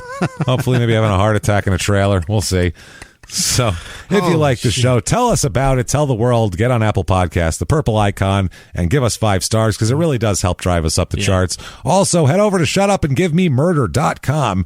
We got everything there. Merchandise, all for crime and sports and small town murder. And more importantly, though, tickets to the live show or virtual live show. That's the one. January the 29th, 2021. And for 72 hours afterwards, you can get it as well. A lot of fun. Real setup, real show, actual case, just like we would do in a theater at a live show. 2 weeks away. 2 weeks away, except we can only do it once, unlike a theater and a live show. So please sign up and, get the tickets for it. Because like I said, it's awesome. We're going to have the good mics, everything. You're going to see it just like a theater, the visuals. It's going to be good. Shutupandgivememurder.com right now. Also, follow us on social media at Murder Small on Twitter, at Small Town Pod on Facebook, at Small Town Murder on Instagram. And while you're doing that, after you're done there, go sign up for Patreon because we bring the Patreon. We bring the Patreon thunder. We do. We take those episodes very seriously, and that's where the comedy. I mean, these shows are funny, but those are like dynamite packed into an hour. They're wild shows. So you want the Patreon episodes. I want to have Method Man sing, "I came to bring the Patreon." I came to bring the Patreon. That would I be want great. that so bad. You know what? Who knows what he's up to? He's probably does sing. I bet I could get him to do that on Cameo. I mean, he's probably on it. He's probably got a Patreon, so he's like, that's part of his marketing pitch. Who knows? That's his fucking anthem. So last week we did small town 1-star reviews. So these awful reviews of towns and a couple of our show as well that we threw in there. But Christ, was it funny. Let me tell you something. That was a sick, wild, funny episode. Yeah. And the crime and sports episode that you'll also get access to, that bonus episode, was about a defunct wrestling company with a crazy owner who died in one of the most insane ways I've ever heard in my life. So you really want to hear all those episodes. We'll have another murdery episode next week for Small Town Murder. And next week's crime and sports Patreon is going to be the death of Steve McNair. Unbelievable. So lots of murder. Patreon.com/crime and sports. Sign up right now. Anybody over the $5 level gets access to everything, and anybody who gives anything is going to get a shout out from Jimmy and be a producer of our show. And Jimmy will mispronounce your name horribly. Even if you don't sign up for Patreon, but you go to PayPal and you just throw a couple bucks that way because you want to have good karma and you want to be a producer, he'll mispronounce your name there. And all you did was use our email address, crimeandsports@gmail.com, to make that donation. And thank you. God damn it, do we appreciate every penny. Thank you guys so much. Even people, like I said, if people give us $1 and they're like, I know that doesn't help. Yeah, it does. Yeah. A lot of people listen to the show. $1's a lot. People have literally given us loose change. And we were like, thanks. Yeah. We don't care. Thrilled Thank about you. it. We'll take it. We'll take anything. Thank you because we put the show out for free. Right. So anytime somebody wants to pay us for it, you are doing something you don't have to do. You're going above and beyond. So we're blown away by that. So we try to give you the best damn Patreon content we can for the $1 and everything else. So thank you, everybody, for that. And that said, I need to hear the names of the people who have no broken aura and who go right up to Arby's with no line in a small town. Jimmy, hit me with those people right now. This week's executive producers, Alistair George, who donated both ways. Wow. And an unbelievable sweet Thank you so much, Alistair. Thank you so much. Yeah, I remember the thank you so much. That's really cool. Other producers. Other executives this week are Elizabeth Hawk, Colleen Vigas, I think that's a G, Josh Denton, Jordan Bennett. Jesus, I put Jordan Bennett. Yay. I'm sorry. Amanda with no last name, Dan Kamen Zind, Christine Mellick, and Shelby Whitman. Thank you guys so much. We can't do it without you. Oh, God, thank you. Other producers this week are Peyton Meadows, Liz Vasquez, Kendall Passmore, also Jenny Moravik. Her son is suffering. It's brutal. But she listens to us to help her get through it, and it's very, very sweet. I don't want to give too much about what's happening in her life. Glad we could be there for you. Hang in there, Jimmy. Hang in there, yeah. I'm we're so here glad for you you. got a tough kiddo. Other producers also are Anat Falah, Michelle Lockhart, Jeff Carlson, Liz Vasquez, James Martyr. Michelle Lockhart was in Steve Irwin's memory also. He passed away recently. I guess he loved us, which was very nice. Miss you already, sorry Steve. to lose him. Spencer Westcott, Nick with no last name, Carl Kirshner, Christopher Gillespie, Andrea Olakia. Yeah. Abigail Lohr, Allison Brewer, Ryan Commons, Jackson Palmer, that's Andy Kropf, and his cute butt also, apparently. That's what I'm told. Evidently, he's got a great one. Well, good for you. Good caboose, Andy. I mean, shit. Ken with no last name, Stephanie Phelps, Janet Crosscheck, Nikki with no last name, Kimberly Cooey, Andrew Dalzell Roberts, Matthew Boland, Thomas Keeble, Holly Stiffelmeyer, Sean Moriarty. It's Italian. Of course it is. Of course you Mayorani. Mayorani. Yep. I am such a piece of shit. We're going to Italy someday, Jimmy. I swear to God, I'm just going to take you there so you can not be able to read anything that happens. I don't know. Even spaghetti will be spelled weird. It's going to be like, fuck. I don't know. Do you have the spaghetti? Yeah, we're saying it like that. Are you going to have it? Hey. Jonathan Grogan, Alistair George, I said that. She's amazing. Jacob Shaw, Mike Shapp, Kelsey Underwood, Darian Stevens, Paige with no last name, Colin Keys, Crystal O'Brien, Krista Matsumoto, I think, nice. Malik and Matt Hardkey, Chris Etherist, Fiona Light, Edmund Shearer, Lisa Marangolo, Lori Wrestler, Devin Fliss, Leilani Feliz, Janice Hill, Evan Miller, Joshua Barrick, Kaylin Miller, Andrew Goss, Alex Pierce, Crystal Reynolds, Randy Cantrell, Jason S., Canadian Pocket Robin. Good Lord, it took everything. Omar Gobi, Bakken Babes Boutique. Sweet. Listen, I'm never going to get that right, I don't think. Stephanie King, Jesse with no last name, Holland Smith, Leslie Galcavies, Gon Calvi, Brian Nosich, Tim Taisler in Berlin. Oh, Tim Taisler. He's in Berlin. Oh, in Berlin. Travis Tim, okay. Lewis Haas, Holly Blue Webb, Hannah Duffy, Bren Peacock, Craig Wiscanis Cons, Caleb Cook, Matthew Marlowe, Pamela Greenlee, Kyler Crawford, Tim Boardley, Michelle Hansen. Yes. Oh, Michelle Hansen asked me if I've been to the candy store. Everybody's been to the candy store. Gross.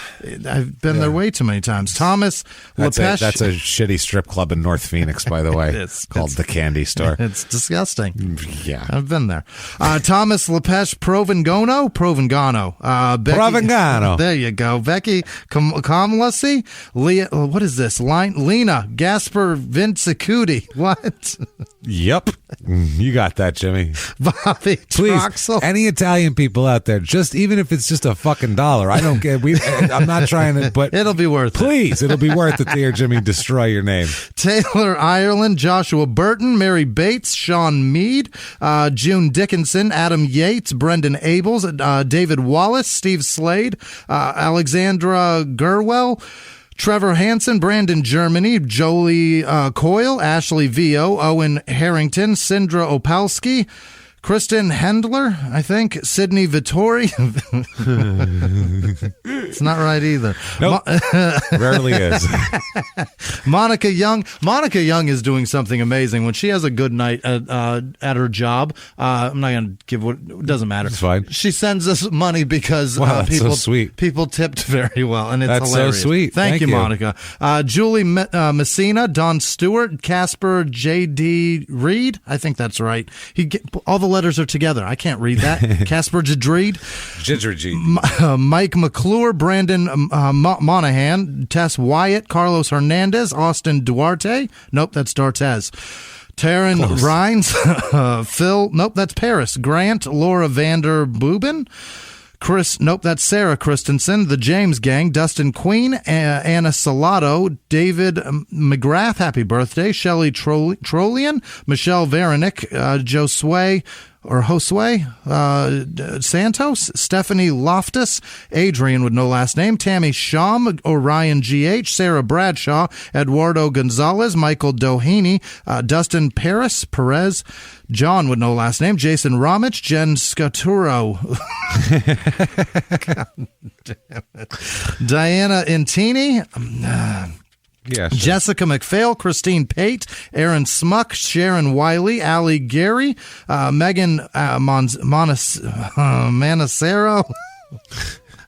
What the fuck? Kaylee Cannon, Amber Siegman, Mike Frank, Jeff Blackwell, Laney Hines, Michelle Castle, Olson, Ashley Simpson, probably not, Jill Zepp, Jamie Furch, Joshua Broussard, Wendy Ibarra, Gregory Elliott, Haley Rimmer. I'm sorry, Haley. Nicole.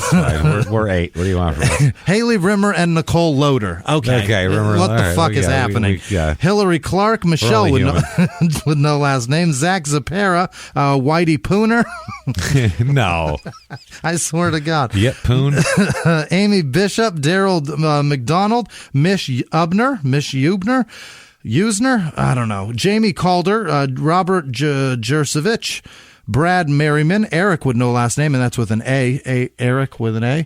Tyler S., William Galloway, Kayla with no last name, David Francis, Avon Gale, Erica Popham, Corey Coward, what? Lindsay Lowe, Amy R. D.E., what is this? Lakia Benton, Carla Pearson, Lewis Lane, Cole Ryman, Brendan with no last name, Elizabeth Jordan, Frank Zamperini, Taylor, nope, that's Tanner, McCutcheon, Carrie Meyer, Angela Ankeny, damn it, Hanson Williams, Jay Mazing Anderson, Kyle Garriotts, Laura Hankies, Megan Alicebaugh, what? Cassie Tan, Gary Friedman, Rodney Lenzendorf, Mike Burris, David Flake, Jacqueline Curry, Dave Brown, Chantel with no last name, Joe Lynn Shaver, Jason Fessler, Jen McCoy, Alex Bonaker, Julian Jordan, Kyle Kane, Dominic Cones, Jeff, nope, that's Phil Jeffs, Bill Turpin, Scott Harrigan, SKOT, that's Scott, right? Yeah. I think so. What the hell?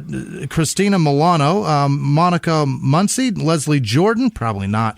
Sheena with no last name, Monica Fitzgerald, Samantha Thompson, Hazen Chandler, Delcy Blakely, Caitlin Ward, Brian Dixon, Larry Thomas, Gabrielle Moore, Brad Hebert, Ryan Foley, Goat with no last name, Kiki McGee, Jana Wellhouse, Jane Whitaker, Megan Johnson, Lisa Kuzman, Joe Kenny, Karen Flage, I think, John Wyckoff, Jennifer Moyer, Lewis Ralston, Snoopy Noodle, Amanda Hall, Dylan Barnhart, Lynn 30, 30? Tori Leo, Lawrence Smith, Victoria Quarles, Braun Kosick, Bartholomew Stratton, Tim Turner, Brian Dixon, Ben Rosenthal, Katie Lynn, nope, that's Katie Lee Jones, Heidi Butler, Stacy Benson, Peyton with no last name, Gareth Streister Manis. Jesus. Trisha Bentley. I know. Sound it out, Whisman. Nicole Galvagni. What is that? Galvani? Is it Vaney? Christy Smith, Dan Lemley, Amelia Tedesco, Ryan J, Blair Fanning, Jackson Leggy, Lori Bing, Mike Hunt, sure, KB, Zoe Tombstone, John Daniel, ya boy here, Damron. Caleb Cook, Jackie Hewitt, Ozma Brown, Alexis Walsh, nope, that's Alex, sorry, Jake Summers, Joey May, Dan Lindsay, Leola Gustavo, Matthew Asfar,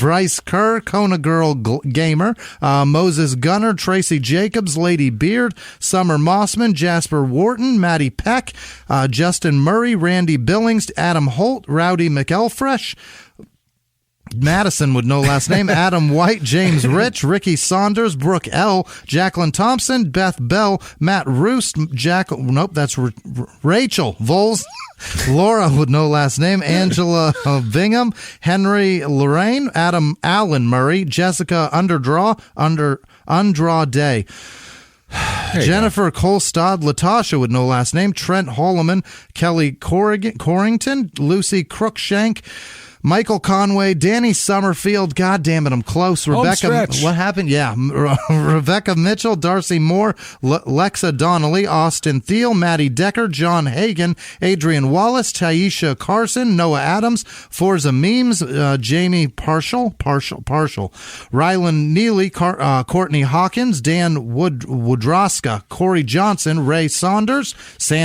Shane McGee, Ebony Wiggins, Laura Becker Thompson, Cole Gunderson, Daisy Ray Hayes, Alex Avila, Jesse and Sarah, Leslie, Matt Lukasic, I don't know, Elizabeth Casimiro, April Grant, Matthew Westmoreland, Miranda Krebs, Leilani Heel, Tiffany Smith, Amanda Journey, Logan Bream, Brendan O'Donnell, Haley Harwood, Patricia Winterbauer, that's Hannah Black, Amanda Baxter, and all of our patrons. You guys are terrific. Thank you so much. Thank you, everybody, so much. Yeah. Honestly, we cannot tell you how much we appreciate everything you do for us. You are our Shadow Lords. We're blown away by it. You are the Shadow Lords that we would happily fix your auras at any point in time. Jimmy, what if somebody wanted to fix your aura? How could they get a hold of you? They can find me. They know. We've said You're out there somewhere. How many shows? 213? Yeah, I think it's 206. 206. We are on this I've told them enough, I think. Then 242 or something on Crime and Sports. So quite a bit. Damn near 500. You know where we are. You people know how to look. Yeah. You know how to look someone up on the goddamn internet. Go ahead and look us up and figure it out, and you'll follow us on there. You know where to find us. Lots of good stuff and content and all that shit there. We are more than excited to keep coming back each and every week, and we will keep doing that. And until next week, everybody, it's been our pleasure. Bye.